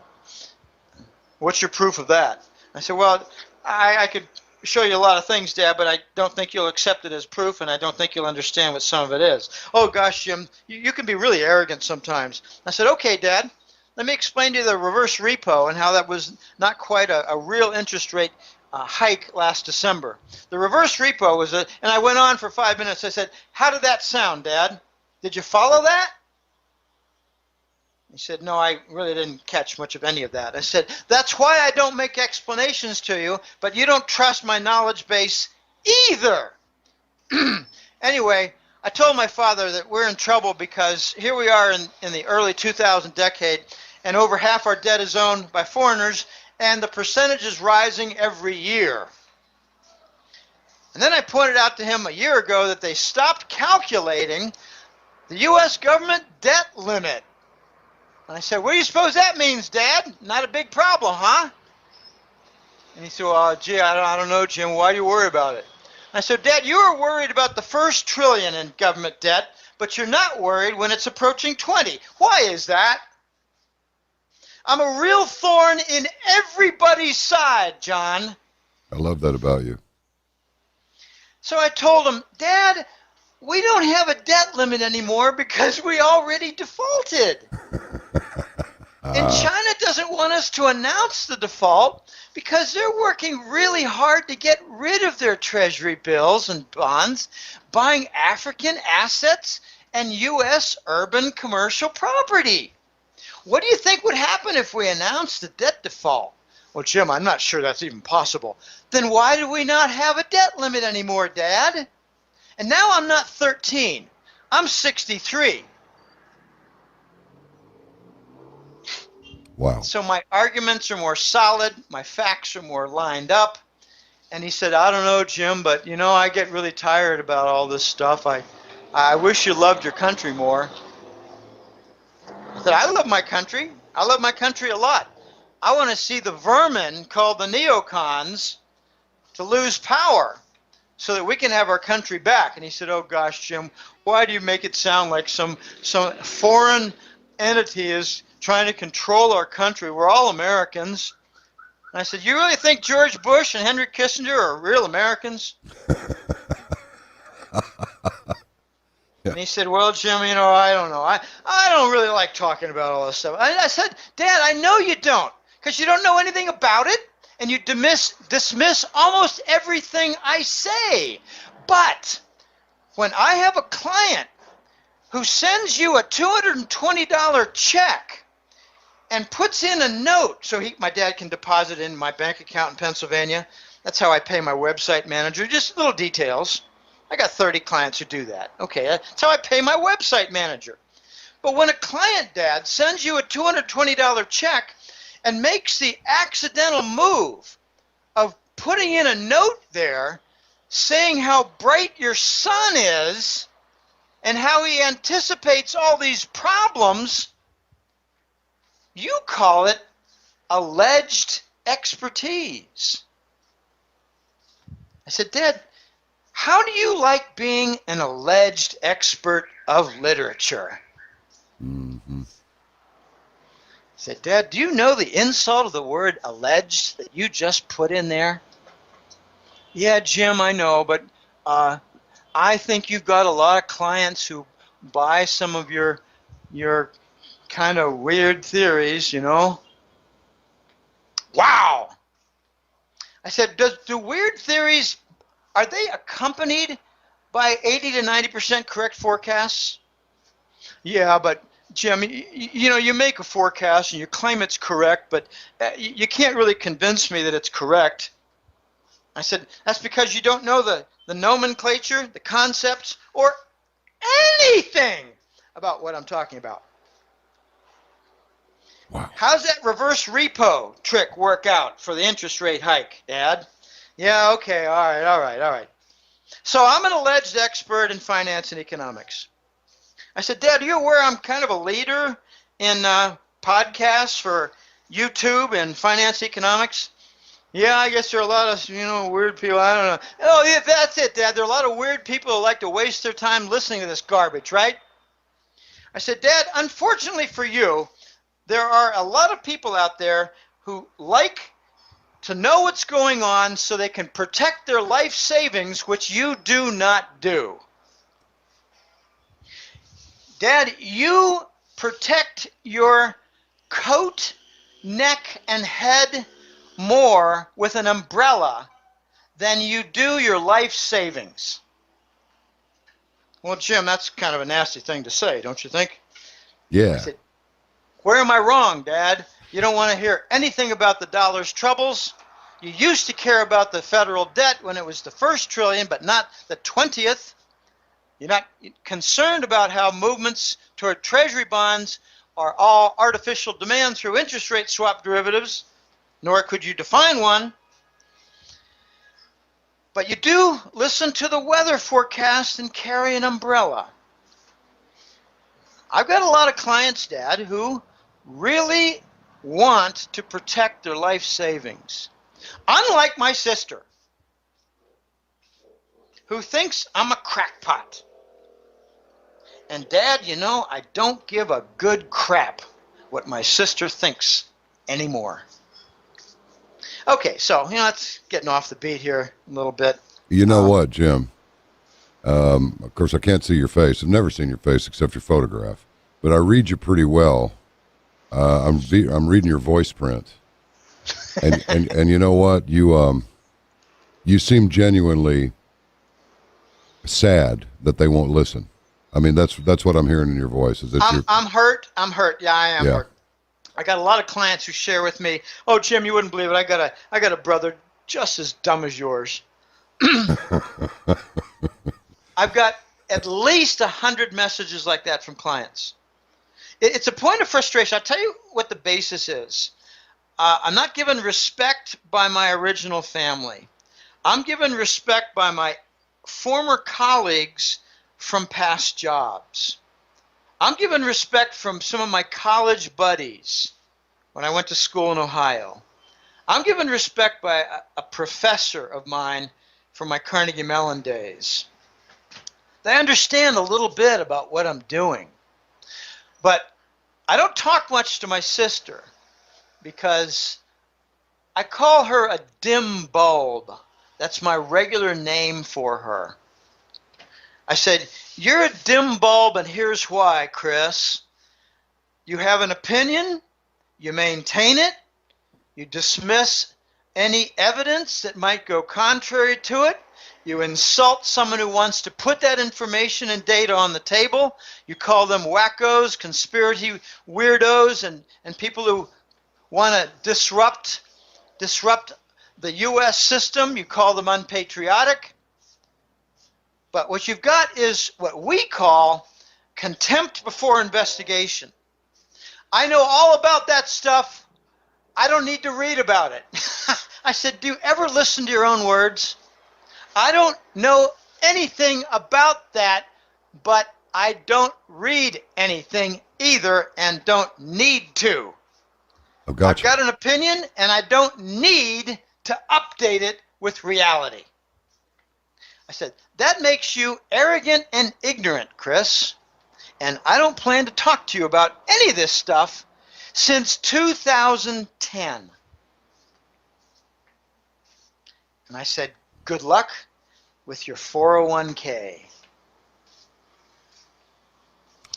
I said, good luck, because I think, I said this back in, we do touch base a little bit. I said back in 2013, I said, there's going to come a time when the U.S. government will force you to buy a treasury bond with it. And she said, oh gosh, what a dumb thing to say. I'm accused of saying a lot of dumb things, John. And I don't mind, because I got confidence. I got a track record. It's not my staff, but I got a team of colleagues who are really smart. And 2 or 3 of them, they really carry a load, and they love being part of Team Jackass. They have fun. We have good interaction and discussions. One of them's a real expert. I call him Euroraj. He doesn't want his name or his nationality to be exactly known. But he comes out with lots and lots of smart things to say about, currencies and treasury bonds. So I told him, I said, buddy, I got about 22 or 3 correct forecasts. This was back 2013 or so. I got about 22 correct forecasts, and I got 2 incorrect forecasts. He said, anything in common regarding those wrong forecasts? I said, yeah, they're both about the movement of treasury bonds and the bond yield, the interest rates. And he said, oh, let me take care of that. That's my expertise. I have now correct forecasts with treasury bonds. They're not mine. They're coming from Team Jackass. So Jim. I built a team. How hard do you think it is to fool 10 smart guys? Oh, 10 smart guys, probably not that easy. Yeah, we don't make many mistakes. Let me ask you something. When you look at this usdebtclock.org, Yeah. you've seen it before, yeah? Mm-hmm. Are these numbers accurate? U.S. total debt, 66 trillion, 681 billion, 51 million, and rising rapidly? Well, yeah, but that's not just the U.S. government debt. That's their obligations regarding expected Social Security and Medicare payouts. Right. And government pensions, military pensions, Pentagon, judges, bureaucrat officers, cabinet officers, the whole thing. Yeah, this is everything. Do you know there's 1,600 employees in the White House? Oh, it doesn't surprise me. I understand that the government workers outnumber regular workers by, what was it? Oh, okay. Almost Let me a make million? a comment regarding this point, though, okay? Yeah. They come out in that same debt clock with a value of gold when it's factored in with that debt, correct? Yeah, and it comes out to $8,658 per ounce in the dollar to gold ratio now. Okay, well, the part that's missing in there that's quite interesting, Yes. and I'm a mathematician type. A statistician, a statistical analyst, is first a mathematician. And for me, I'm second a computer programmer. I have a bachelor's in computer programming. I'm a software, I used to be a software specialist. You think you can fake some software to get something done? No way! Anyway, you can't fake the math, you can't fake the software, you can't fake anything in my field. But, all right, here's what pops out to me. If you're saying that gold has this value, then you're taking that dollar debt and you're dividing it by a quantity of gold, correct? Yeah. What quantity of gold? Right. Where is it? No, not where. What? How much? What is it?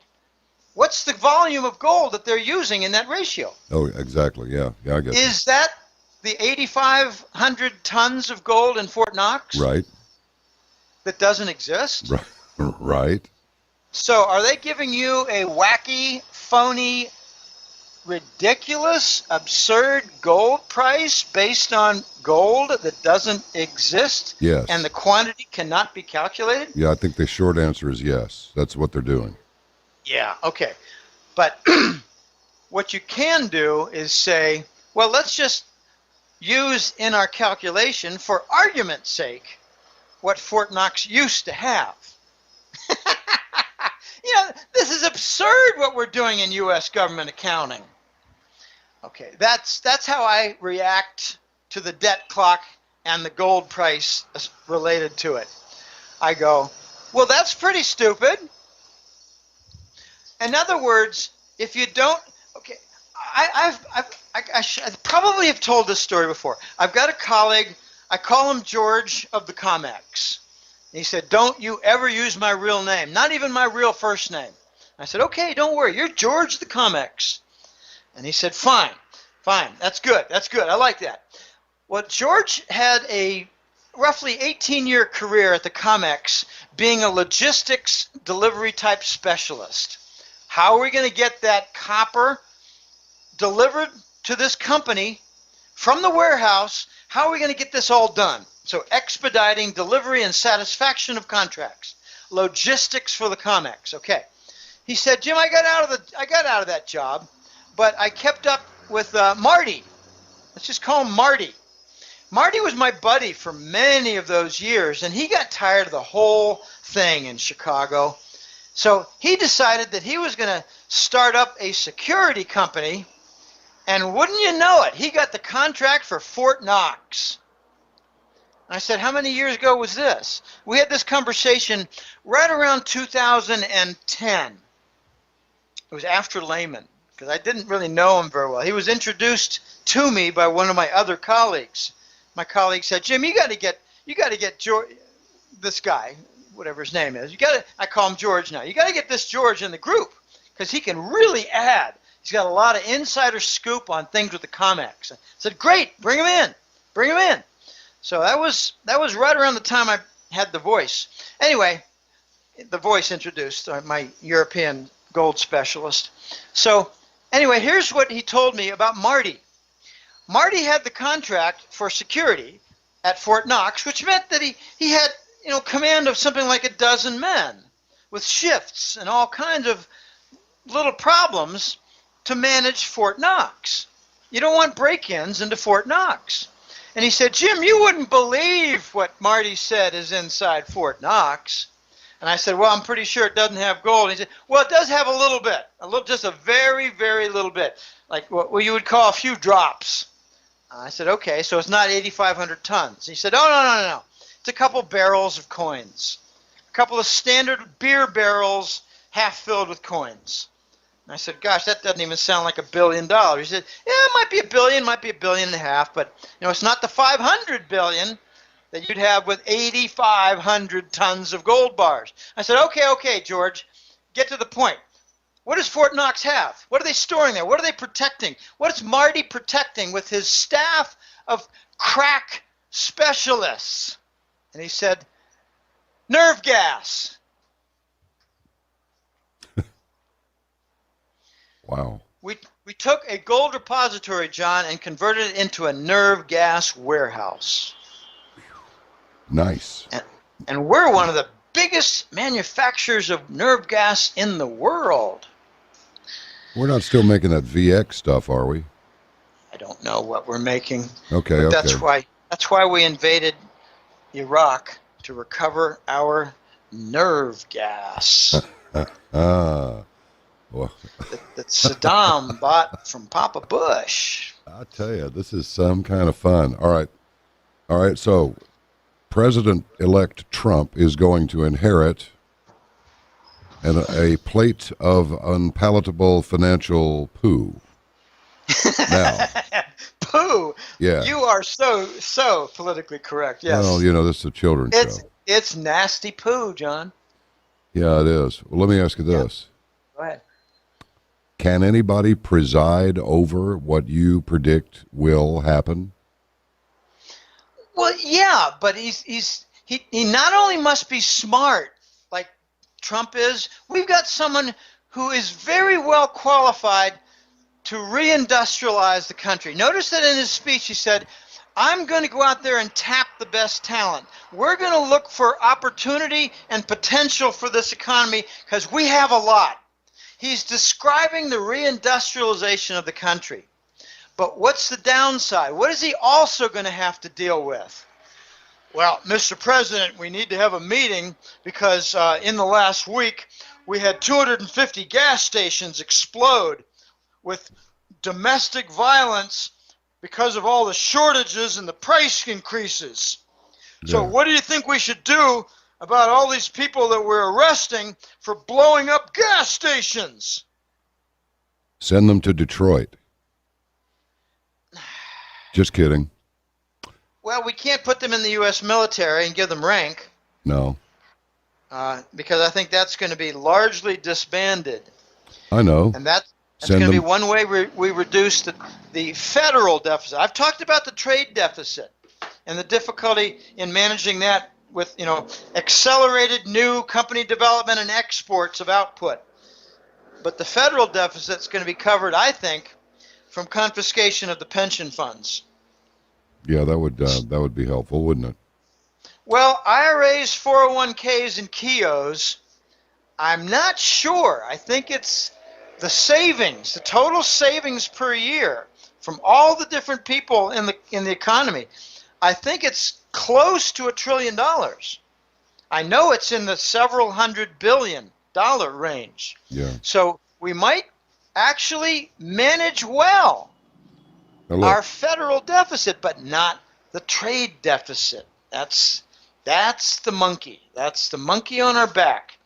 All right. But Trump is going to have a lot of trouble, John, with difficult decisions on managing order. Oh yeah, I'm sure that's true. But look, I know even if you really do know, even if you had this information and it was solid, you probably wouldn't release it because it's potentially too chaotic. So let's just keep it in the realm of what do you think? Do you have any? What's your algorithm tell you about a timeline until we hit a very serious bump? Because we've been hearing about the economy is going to collapse now for, 3 years, more than that. John, the timeline involves events. You're looking for dates. Kind of, yeah. And I loved the learning that I had from General Schwarzkopf. You remember the Iraq War, and he was on television almost every night like a rock star. Oh yes. Okay, he taught me about the event schedule. He said, I don't know when this is all going to be done, but here are the steps we need to get done in order for this thing to be resolved. And we've got 2 of the steps done, and there are about 5 remaining. Okay, so let me rephrase your question. What is the event that's going to cause a tremendous amount of disruption and chaos within the U.S. economy? The answer is when trade payments are no longer done in dollars. Yeah, that's it. And we have a domestic dollar that's vulnerable to our trade deficit. That's the event. That's why I described this event earlier in the interview. That's why I described the difficulties in reducing the trade deficit through capital development, business creation, hiring, output, and export, which will produce tremendous shortages. So the event will be the launch of the new Scheisse dollar, which will be grotesquely devalued, kind of like Venezuela's. Mm-hmm. I did an interview a week ago, and I actually said that I'm not giving a preface like, oh my gosh, why did I say something silly like that? No, it was, this is what I said, this is what I believe, and this is what I argued will happen with a lot of justification. After the 30% devaluations, followed by a sequence of 10% devaluations, we're going to see an 80 to 90% loss in the value of this new Scheisse dollar, the rainbow dollar, the treasury note dollar. 80 to 90%. If it's just 80%, that means it retains 20. That means we've got a 4 to 5-fold increase on most everything we import. It means that we're going to have to use this big advantage of a cheaper dollar to export our faces off. You make widgets at ABC Corporation. Okay, let's try to find 4 buyers to buy 30 to 50% of it. That's going to be the guideline. When all this happens, when the dollar's rejected, when the gold trade note has become standard, when the U.S. makes the new Scheiss dollar, the Treasury note dollar, that's your clock and alarm going off, and following that comes your chaos and disorder and disruption, even civil disorder, like riots. I don't think people are going to take too kindly to store shelves being largely empty and being told, oh no, we exported that to Asia. Why do you export something I want? Well, you can still buy some, but it costs a lot of money. They're not going to take to that lightly. I actually think Trump is going to be not over his head. I think he's going to be beset by problems that he gets sick of dealing with in 2 years. And the real progress will come with the next president 4 years later, because he's going to say, I don't want to do this anymore. He kind of boasted and said, well, we might have 8 years. No, I got a pretty good feeling. After 2 or 3 years, he's going to be sick of this because we have to deal with the trade deficit and all the rioting from shortages.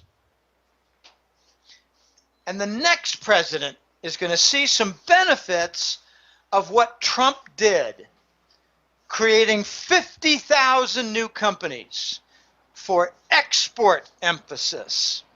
But the adjustment is the birth pangs, John, and getting there is difficult. We've got to go through what I call the third world corridor.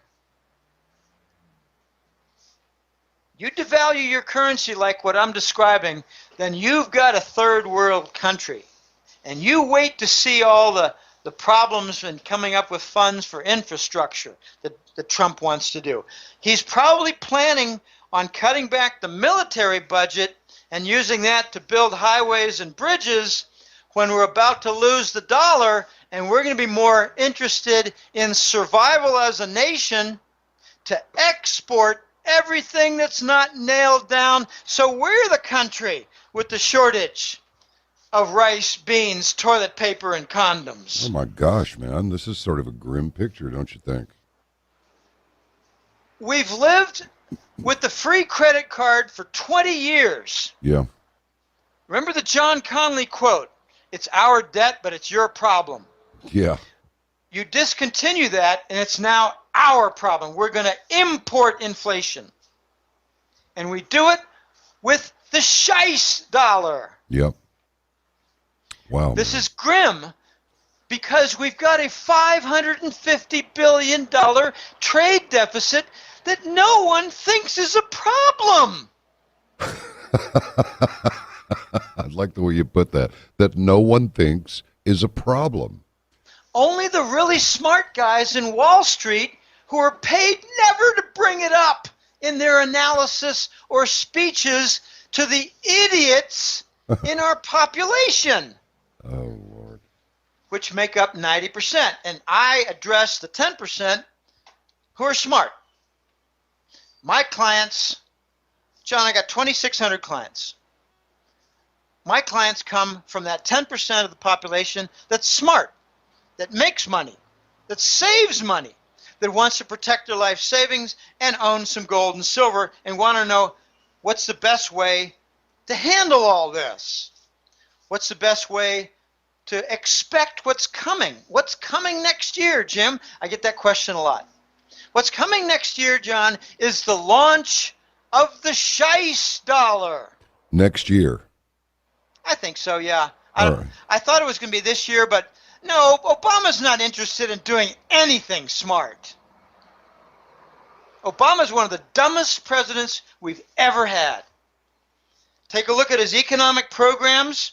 Every single one of them is a failure. Take a look at his foreign policies. Every single one is a failure. You can't blame it on the housing and subprime bond problem. No. Obamacare had ulterior motives. Obamacare was not just low-cost insurance for his jobless constituency.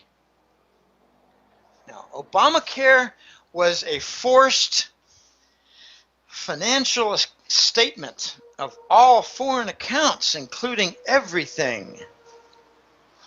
Obama is an opportunity, perhaps, of installing that chip in your upper left shoulder for tracking you like a piece of cattle, a unit of cattle. I'm going to do my dead level best to avoid that little ID implant in my upper left shoulder, because I suspect it's also going to have a drug release. Because I'm cynical. I find that most of my cynical thoughts have come to pass. It bothers the heck out of me. You know, we've got so many different Big Brother items out there. Did you ever think that when you passed in your car a billboard, that the billboard would do some monitoring of your cell phone? Did you ever think that would happen? I didn't. No, they're very inventive. Did you ever think that they would make a drone that looked like a mosquito and could fly around and inject a nasty chemical in a bad guy? A drone that looked like a mosquito? Did you ever think that could happen? No, we're very inventive in this U.S. fascist state in doing devious, nasty things. So therefore, I try to think of what devious and nasty thing could they try to do to me? And usually it's just a year or two away and poof, there it is. I thought they were going to seize and control our pension funds. I thought that 5 years ago. Gosh, Jim, that's a very cynical thought, don't you think? Yeah. How do you think, sis? How do you think, sis, they're going to manage to finance a $1 trillion annual budget? Oh, we'll never have a $1 trillion annual budget. That's another stupid thing you're saying, Jim. I get so tired of talking to you. Wow. You think she likes to get a phone call from me where I say, told you so? No. We don't talk anymore, John. Well. How's Dad doing? How's Dad's neck? How's Dad's energy level? Does he talk about me much? Those are our conversations. Yeah. No, I am the black sheep of the family, the one who's doing the best, the one who's respected the least, the last one they'd want to invite to a party. And I don't give a damn. I got you. So we're thinking... I mean, John, with your kind of personality, I imagine you alienate a few people. What do you mean? What's that supposed to mean? Come on. How do you get along with your brothers and sisters and uncles and aunts? You try to warn them about things, and they tell you you're a worrywart or you're a conspiracy nut. No, but the answer to that question on its face is very simple. I don't have any, but I do have a brother or sister. No, but I do have some favorite cousins, and my cousin Steve said, I was talking to him a couple of weeks ago, and he said one of my bandmates, he's a spectacular musician. He said one of my bandmates was talking about you, and I said, yeah, that's my cousin. Wells is my cousin. He goes, no. He goes, I'll get him on the phone. So we talk, and he said, 30 years ago, I was listening to you talk about this stuff, and I thought, oh my gosh, you're so wacky. He goes, and as it turns out, it was all true. So, got a little reprieve from the cousin, but no brother and no sister. Only child. That's me. Well, the trouble with having a brother and sister, this is going to be, very honest and open. They saw me belch. They saw me release gas at the living room table, the dining room table. They smelled my lousy, dirty feet in the summer. Yes. When we're trying to watch a show together. They remember without fail that time when I was 12 and I pooped in my pants and couldn't make it home in time. Yes. And now I'm trying to tell them, we got a problem with the dollar.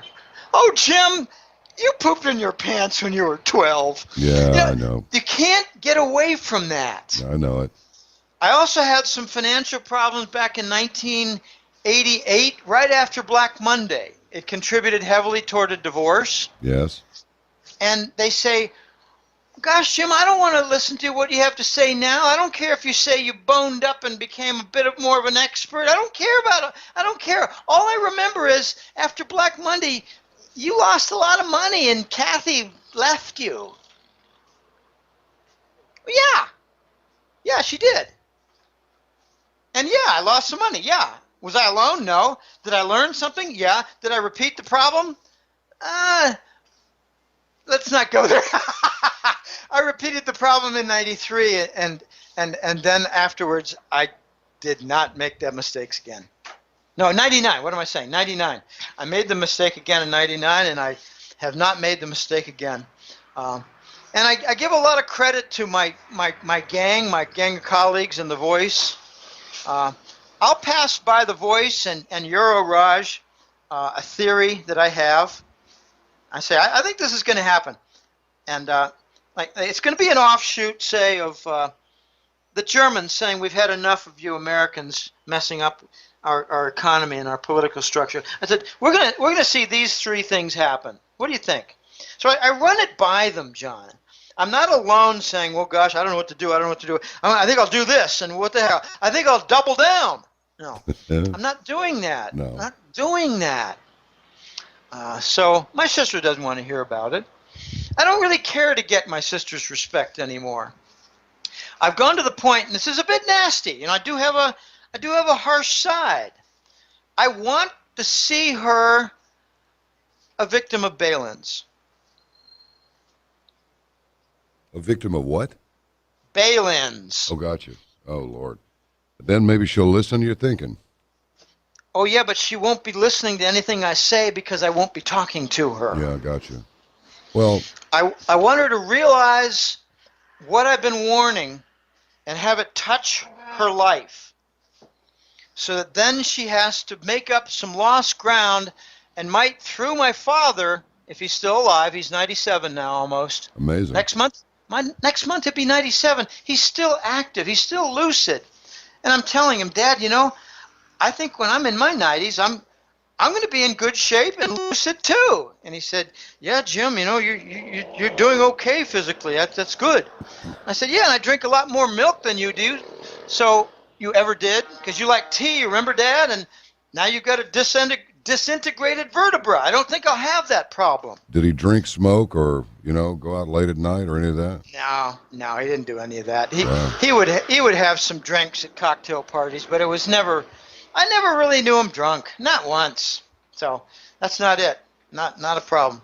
So I tell him, Dad, I'm taking certain vitamins and minerals, and I'm actually slowing down the aging process. So when I'm 90, I still might have 2 or 3 girlfriends. And he said, oh, Jim, good for you. Good for you. Okay, good for you. When I was young, John, this is funny.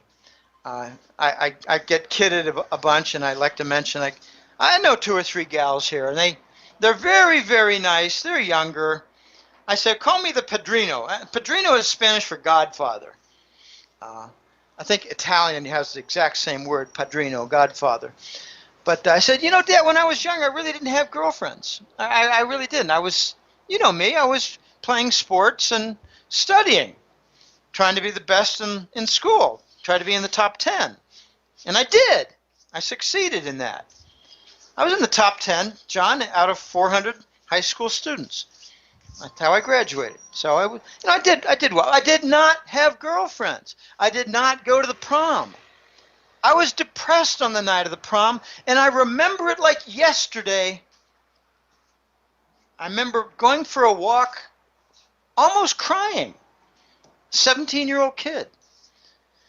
And my sister helped fix me up. My sister and I used to be best buddies. She fixed me up with her. She was 2 years younger, so it was perfect. She fixed me up with some of her girlfriends. I went out with a couple. I didn't know what I was doing. I didn't go to dances. Anyway, so I'm working hard to help a couple gals, lift them out of poverty. They're my buddies. They're my friends. I care about them. When they're hurting, I'm hurting. I care about them. But I'm going to be staying in good shape. I got one gal, John, who says the funniest thing to me once in a while. She said, Jim, you may be 32 years older than me, but I think you're going to outlive me. Wow. I said, you mean when I'm 90, you're going to die at age 60? And she said, I don't know. You're like a rock.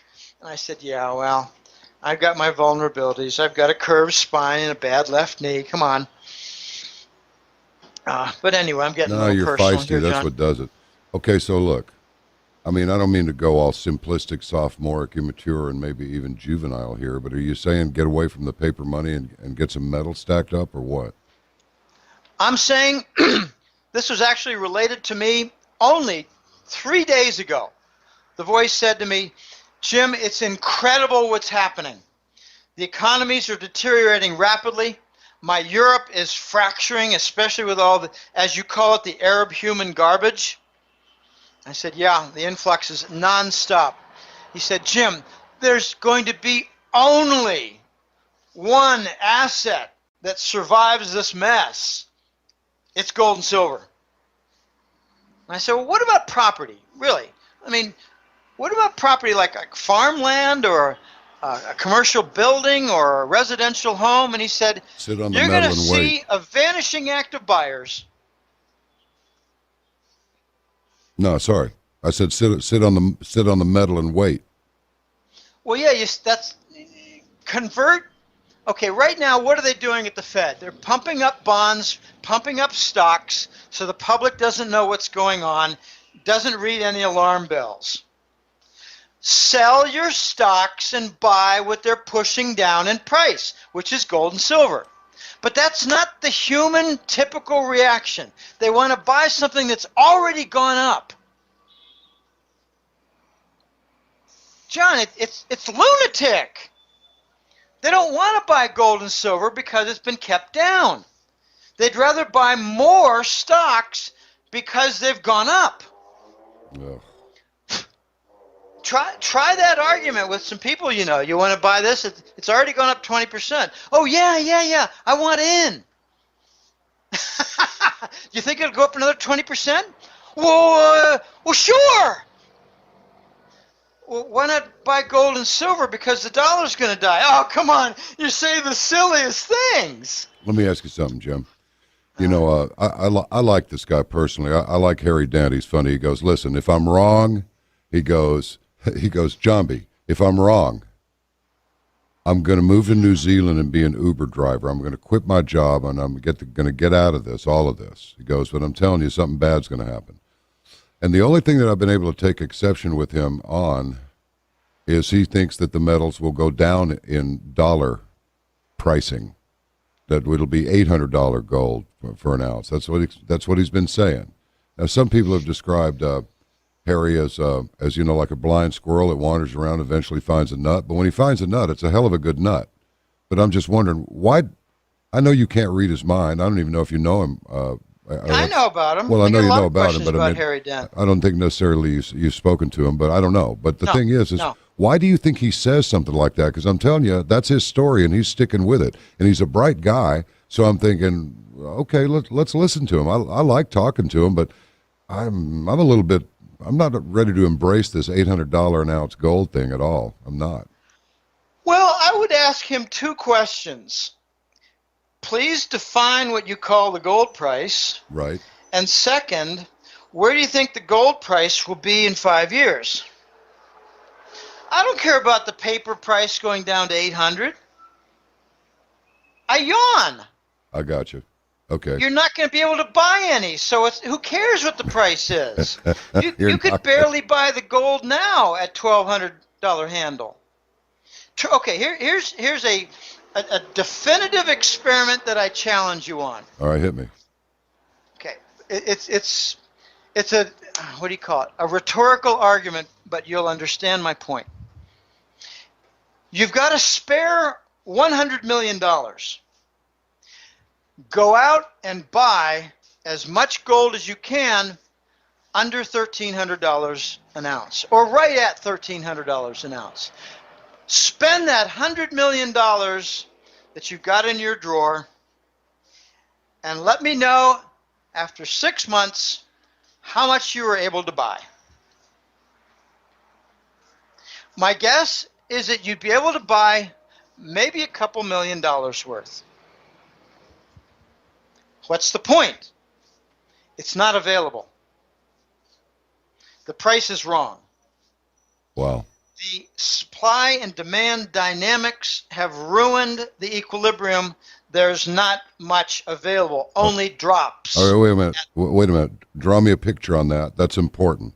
The what and the what has caused the what? The supply and demand dynamics. Yes. You don't have equilibrium. You don't have, okay, let's just say in the last, let's make an argument. Let me just come up with it's not a fake argument because it has happened in the recent past. Let's suppose in the last year and a half, the gold price has gone from $1,400 to $1,250. Okay. If that were a result of equilibrium, it would have meant that there was much less demand or much more supply, correct? Yes. During that time, we have seen a monumental increase in demand and a near disappearance of supply.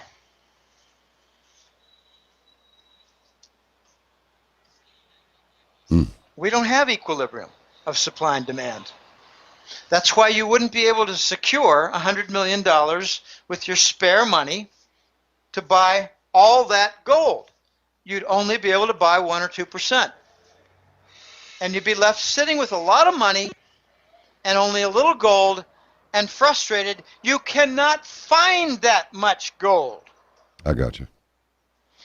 They've got the supply-demand dynamics all screwed up. What about silver? Ditto. Okay. It's the same story, except the demand for silver is much more robust because there's industrial demand. There's still photographic demand. The emerging nations, they might have some digital cameras, but their middle class are still developing photos. And they're still in the United States developing photos. There's still silver. The funny thing about silver is that you might lose one application, like film processing, but you immediately start seeing things like, well, gosh, now, 2 years ago, there's a new application for silver in pressure-treated lumber to make it insect-proof. And they're expanding the daylights out of medical applications with silver. So, and now you got a new application of solar panels with silver. Silver's not going away in industrial demand. It's just going to shift around from the locations of the demand. And it's very interesting, very, very interesting. John, society here, the society that we live in for these few years, it's the same one that 200 years ago was looking to replace silver. It's the same one that 100 years ago, and 50 years ago, and 20 years ago was looking to replace silver. They never did. Silver is the magical shiny metal, and gold is the inert, very valuable metal. I got you. So, all right. Whatever you've got in stocks, bonds, annuities, CDs, whatever. Yeah. If you must categorize it as paper, you better be careful in the next year or two, and probably the next several months, because I pretty much guarantee it's going to go down in value. What are you earning on your CD, John? Are you making a full percent? No, I don't have any CDs. They're not paying anything. They haven't paid anything since the 80s. Right. And neither do I. But my dad does. And CDs? he doesn't mind making 1%. You'll never guess what he says. Dad, do you mind making only 1%? What do you think he says? I'm painting my dad to be a dumb guy. He's not. He's a very smart, like probably an IQ higher than mine, but I truly believe I've developed mine a little more broadly. What do you think he says as a response for, Dad, do you mind making 1% on your nut of $600,000 in CDs? Hey, do you mind making 1%, Dad? Yeah. What does he say? What? Jim, I'm supporting the system. Of course he said that. I'm supporting the system. That's interesting that you say that. A guy that I've known for a long time sends me a text message the other day, and he says, essentially he says, you're a dumbass. All the three-letter agencies, they got your computers, they got your phone and everything. And so, I gave him a good solid reaming. And, you could hear, I go, oh, well, that sounds like Wells's reamer, way over yonder. But here's the thing. You know what he said? He said, of course, he's in the tank for Hillary.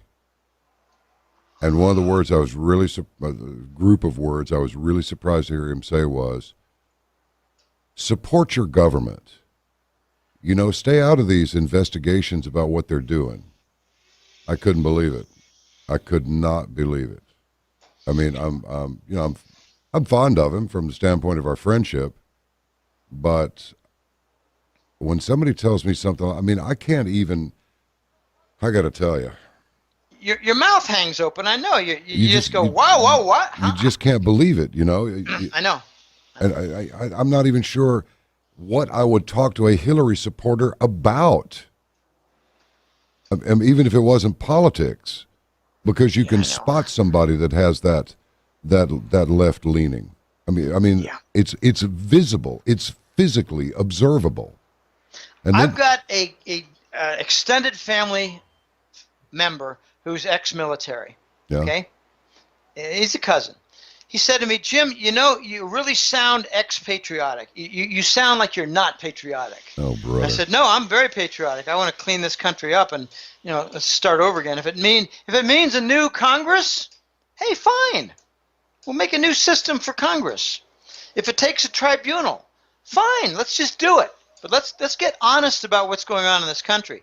And he said, Jim, you're unpatriotic, and I don't like talking to you, because you sound like you're enjoying the downfall. And I said, no. What specifically do you think I'm doing wrong that's unpatriotic? And he said, you're criticizing your leaders. And I said, well, what if they're corrupt, and what if they're guilty of a coup d'etat with a mass murder event? And he said, well, that would be different. And I said, that's exactly what I think happened. He said, oh, not 9/11 again. John, you can't. So anyway, I went to Cato, my U.S. government ex-military buddy, smart as the dickens, very experienced. He could tell you stories for an evening that would make you have difficulty sleeping about his experience.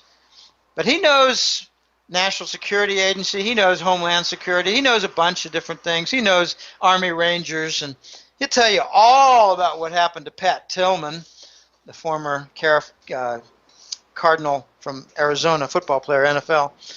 Anyway, I said to him, Cato, what do I tell my cousin who's ex-military, who tells me that my criticism of the system and our leaders is unpatriotic? And he said, no, Jim, it's not a matter of following orders from your leaders and falling into rank and saluting. He said, your cousin forgot the first order of business in the military, protecting the country from threats, foreign and domestic. And he said, that's where 9/11 comes in. I said, I know. He said, these neocons They've taken over our country, and they are the parasites who will kill the host unless we get rid of them. And I said, I think Trump might actually get rid of a lot of them. And he said, oh, yeah, until he encounters the reality that if he goes too far, they'll kill him.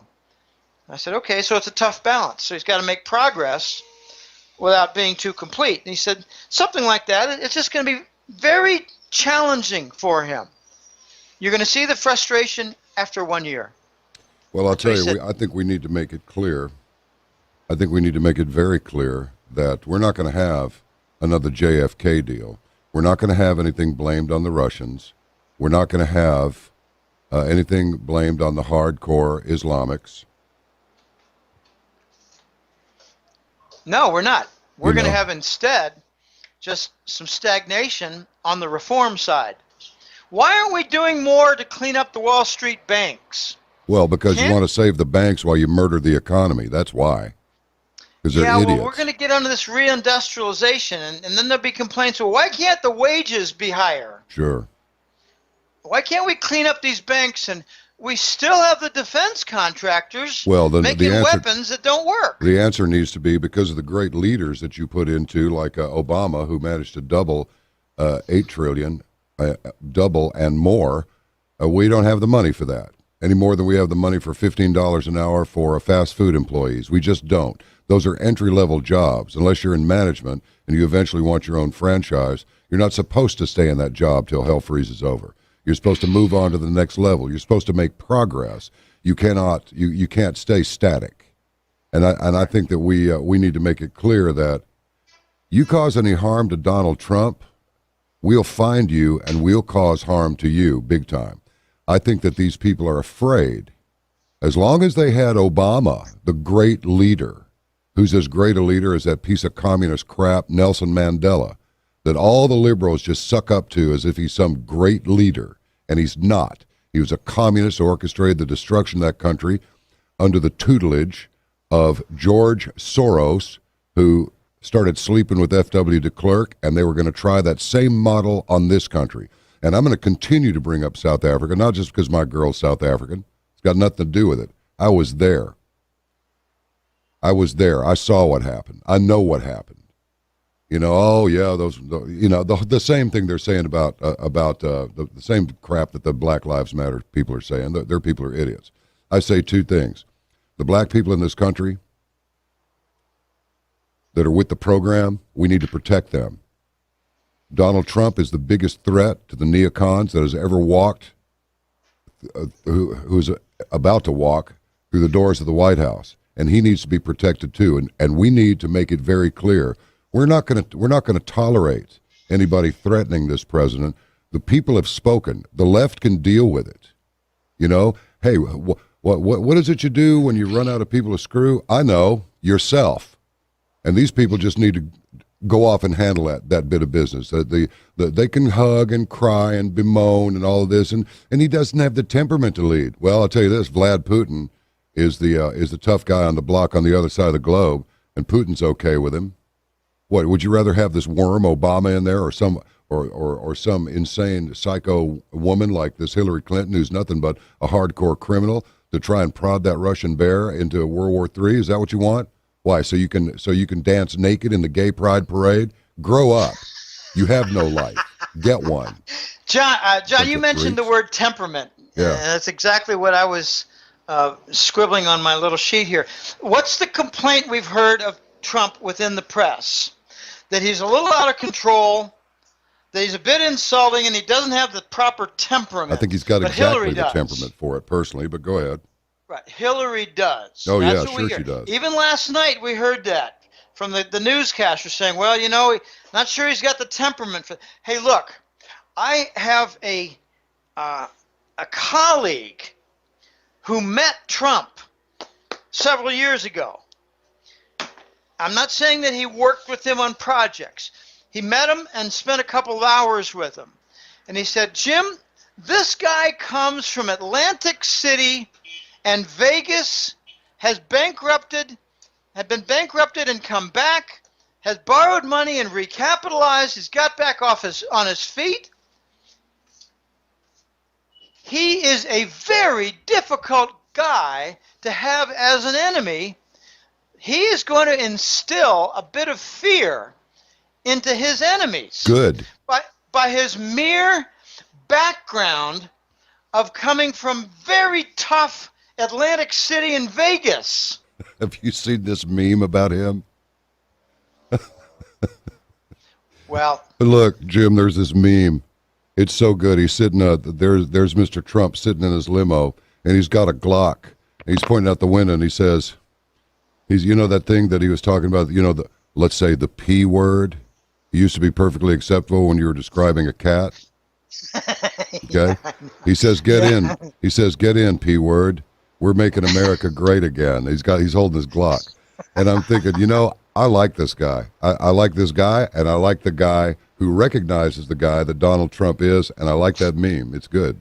So anyway, I digress. Last night there was one demographic group. They identified a few. They said that the men without college, men alone, men without college, and those who wanted change, they call them change agents, they voted very strongly for Trump. But there was another group for Trump that was significant and made a big difference, and it was suburban women. You bet. They voted for Trump, and the attempt by Hillary to use the P word, he grabbed my P. I've got a beautiful picture of Michael Obama. I'm sorry, Michelle. No, it's Michael. Michael Obama. Michael LaVaughn Robinson.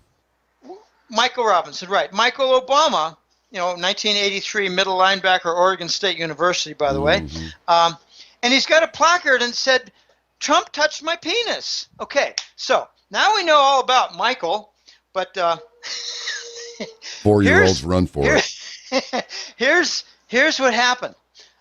The white women in suburban America, and I'm sure there's some black women too, or women of color, like Asians or Latinas or whatever, Jamaicans. Anyway, I'm sure there's some in there's some in suburban America.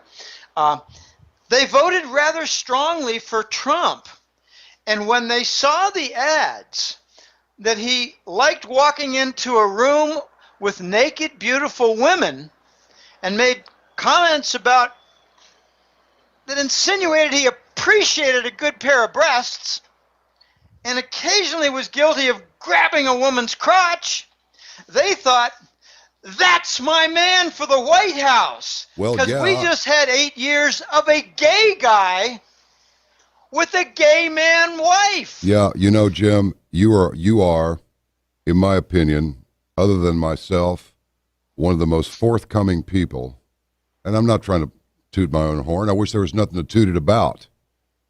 But you're the only one that I can recall right at this moment. Maybe there's somebody else, but you're the only one that's been straightforward enough to actually call it like you see it. The only thing he has missing, I repeat, caravanners, is his hair braided into pigtails with little ribbons on them as he rides his bicycle with the training wheel still on it.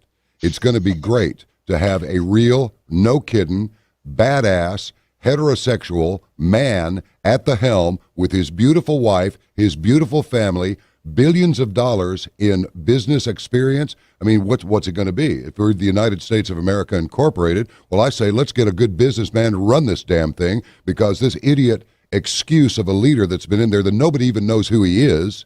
Oh, the birther thing. Yeah, I think he's a fraud. I think he's a Trojan horse. I think you were staring communism, fascism, or Nazism right in the face. Now, I'll grant you, the Nazis had great fashion sense. They really did. Those Waffen-SS uniforms look great. They're black, they're smartly dressed, they're well-tailored, they're ready to go. Like but the whole rest of the act was a nightmare, okay? So I'm all right with this. I say run this little gay rainbow colors on the White House. It makes me just cringe. Jim, if I were to tell you that up until, remember when Michael Obama said, for the first time, I'm proud of my country. Well, I can tell you this. seeing Donald Trump elected, seeing the people speak and go, you know what? Progressive left, go to hell. Mainstream media, go to hell. Remember Frank Sinatra and that thing when Chiang Kai-shek was overthrown and Mao came in, he was saying, message to Chung King, go to hell. Remember that one? Yeah. Oh, Frank Sinatra World War II movie? Yeah. That's what this is. This is my little rant. The American people spoke. Political correct. Dead. Shove it up your rectal cavity. Yes, absolutely. We're getting a little rough here, but so okay. what? Let me share with you a final story before I got to go. I'm running out of voice and I got somewhere to go. I had. I really feel for you. I really feel for you. She's 30 years younger than you are. I feel for you. I ought to keep you here all night. No, I've got an ex-wife. Okay, never mind. Jim, I was kidding. Go ahead. Okay, ex-wife named Kathy, all right? I was married in 85. And Kathy was not quite during the marriage years what she was before the marriage years. Can we say that? As far as affection and loving attitude. Anyway. Oh, one of those. Her mother was a wonderful lady named Florence. And I got along famously with my mother-in-law. How rare is that? We used to go out and just catch a milkshake somewhere and come back, and Kathy was done doing what she was doing, and Florence and I had a good old time together. Well, one time the three of us were having dinner, and I made the typical man error of checking out some very attractive waitress who didn't exactly sashay near our table, but, you know, she made her trip left and right, and then left and right, and then left and right, and I almost said, man, check out that figure, my gosh. And it was clear in my eyes. Closing my eyes, shaking my head, and Florence said to me, did you see something nice, Jim? You were trying to shake it off. I was just bewildered at how pretty a waitress was. And Kathy got all upset. And Florence grabbed Kathy's hands, looked me into the eye, smiled, and said to her daughter, Kathy, you have a man next to you you're married to. He appreciates a fine-looking woman. Go home and take care of him. That is a model mother-in-law.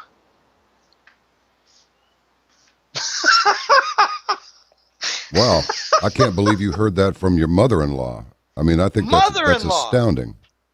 It really is astounding. Kathy's mother. Yeah. Well, you know, you don't want to show disrespect by looking, but it's like, listen, I have no doubt that our Creator is He with a capital H. He designed the woman, okay? He took the rib from Adam and he made Adam a companion, a helper. Do we think that it is some sort of Darwinistic quirk that made a woman walk the way she does, where from her hips down goes side to side as her feet go forward? I think probably he did that. I don't think the devil got into the design chamber, decided, I know how to induce some sin. I'll make her walk like this. I mean, come on. Well, don't leave out what's below her shoulders either, John. Stop that. Come on. It's not fair sometimes. And, where a woman becomes guilty of the flirtation and the whole image is with the high heels. I mean, medium heels, a little more, and you've got a change of that curvature, and it's not fair. They should be illegal. I actually have a joke that I say to my Costa Rican gal. I said, don't wear those tacones. Tacone is high heels. Right. No usa las tacones, Viviana. ¿Por qué son lindas? Why not? They're pretty. They're sexy. And I say, can you run to avoid an assault? And she said no, and I said, then don't wear them. Yeah. Hey, let me ask you something. I don't know your real name, and even if I did, I wouldn't say so. It's Jim. Yeah, I know. Are you Italian? Are you Italian? No, I'm the next best thing. Okay. What's that? Irish? Yes. Okay, I got you. Okay. The Irish and the Italians have a very great emotional bond. And that's why the Irish don't get along with the British. Yeah, I get it. We're not cold. Well, I'll tell you what. We're fire-breathing. In my opinion, you are Il Pedrino of the straightforward straight shooters. You really are. And it's always good to talk with you. Look, you've been real generous with your time. Normally I can't get 2.5 hours with you, but I'll tell you, every time, everybody likes it, and I sure did. So thanks, Jim. Now, quickly, tell us about the Golden Jackass. Tell us about your Hat Trick newsletter and what people are going to get when they become members. Okay, I'll be very brief. It's 12 and a half years on www.goldenjackass.com. There is a main page, a public domain page. It has some interviews. It has some public articles. I actually put on there a couple days ago. Upcoming is J.B. Wells and Caravan to Midnight. So I try to have a preview of what's coming. So there's a lot of free material. I invite people who are not familiar with all this to read up a little bit, because we've been told a lot of lies by the press about the recovering economy, the sluggish recovery. We're caught in 7 consecutive years of a vicious recession. Yes. And we're being gutted, and the neocon fascists, I like calling them Nazis. I get criticism for that, but they're fascists. Yes, they are. They've gutted their host. They've almost killed their host, and now Trump wants to rescue it. But anyway, if you are familiar, then take a look around at the free material and sign up for the Hat Trick newsletter. Every month there are 2 publications. One's called the Global Money War Report. That's about defense of the dollar, and we're losing the defense. And the other report is the Gold and Currency Report. A lot of details about the gold world, and that's where I include most of the Eurasian trade zone development, the development of the bond between Russia and China, and bringing in the BRICS alliance nations, emerging market nations, and a lot more. So it's the Hat Trick letter with 2 monthly publications, and it's 6-month subscriptions. And I always like mentioning my 2 favorite compliments. I listened to a lot of your interviews, read some of your public articles, and finally, after about 2 or 3 years of following your work and seeing that you were on for some of the forecasts, in unusual forecasts, unconventional forecasts, I decided to sign up for your newsletter, and I don't know why I waited so long. The other compliment was I used to be a subscriber for a few years, but I broke away and tried some others, and now I'm back, and I wish I never left. Oh, good man yourself. So over the course of the year, you're going to get 24 publications. What's it going to cost them? It's $110 for 6 months. $220 for the year, but they go by 6-month segments. Well, if you save somebody's financial life, it's worth it. Okay, my friend, listen, what I was going to tell you a while ago was when Michael Obama said that for the first time in its life, it was proud of its country. I got to tell you, up until last night, I looked at my country's flag with sadness, and I thought, we are perpetrating so much ugliness around the world, and this government is so corrupt, I have to turn my eyes away from the American flag. And I got to tell you something, that hurt me. But that's over with now. I am proud of my countrymen now, again, proud of them, proud to be one of them, proud of my country again, because the people said, we're done with this, you're out, hit the road. So, good talking to you. Say goodnight, Jim. I'm proud of my Pennsylvania, which tipped us over the 270 mark. You bet. Let's not forget what Barack Obama said to compliment Mike. He said, quote, "The end of the republic never looked so good." Bastard. Well, he failed at this, just like everything else. Take care of yourself. When I see the flag, John, of red, white, and blue, I think the white stripes are cocaine. I think the red stripes for the Bush family, the cocaine monopoly that they have. I was thinking global. blood, but go ahead. No, the white is the cocaine. The red is the flow of blood from endless war. And the stars should really be swastikas to represent what the bankers follow. So now let's change back our flag. Yeah, let's turn it back to purity, the blood that was spilled. And what's the blue one? I don't know what blue stands. I think it's just background for the stars. No, it's not. The colors mean something. What, I just put the wrong. Oh, maybe it's glasses the on. ocean. Maybe the ocean for the glasses, naval vessels for during the Independence War. No, that's not it. That's not No, it. I don't know then. I don't know. Oh, hold on, you're going to know. Oh, it's the Blue Bloods from Boston. No, it's not. I don't know. Hold on, I'm about to tell you. All right, here you go. The colors of the pails, the vertical stripes. Vertical stripes? Horizontal. Well, some dumbass did this. Are those used in the flag of the United States of America? White signifies purity and innocence. Red, hardiness and valor. And blue, the color of the chief, signifies vigilance, perseverance, and justice. I like it. Well, that's what do you mean, the kind of weird stripes? Description of blue. I think my ocean fits better for John Paul Jones. Okay, anyway, that'll work. Anyway, that's okay. That's okay. That's okay. You remember Rowan and Martin? Yeah, very well. All right, say goodnight. Say goodnight, Jim. Good night, Jim. Stay safe out there. All right, John. Thanks for having me on. I appreciate it. It was a lot of fun. Thanks for being here, brother. Take care out there. All right. Bye now. Bye now. You know, I really mean it. Sorry, Mr. Lamb, about that dumbass thing. I'm trying to rope it in, but it's hard. I just want to say one more time.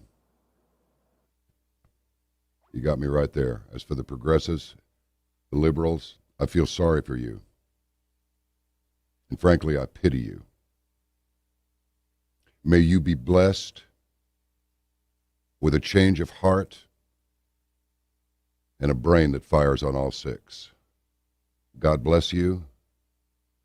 God bless us, everyone. God bless the United States of America. Let's put some emphasis on united. Caravanners, people like you are in the world to protect people like those who lost their election last night. So remember it. Be seeing you. Oh, and by the way, to hell with the so-called Illuminati, too. Get me?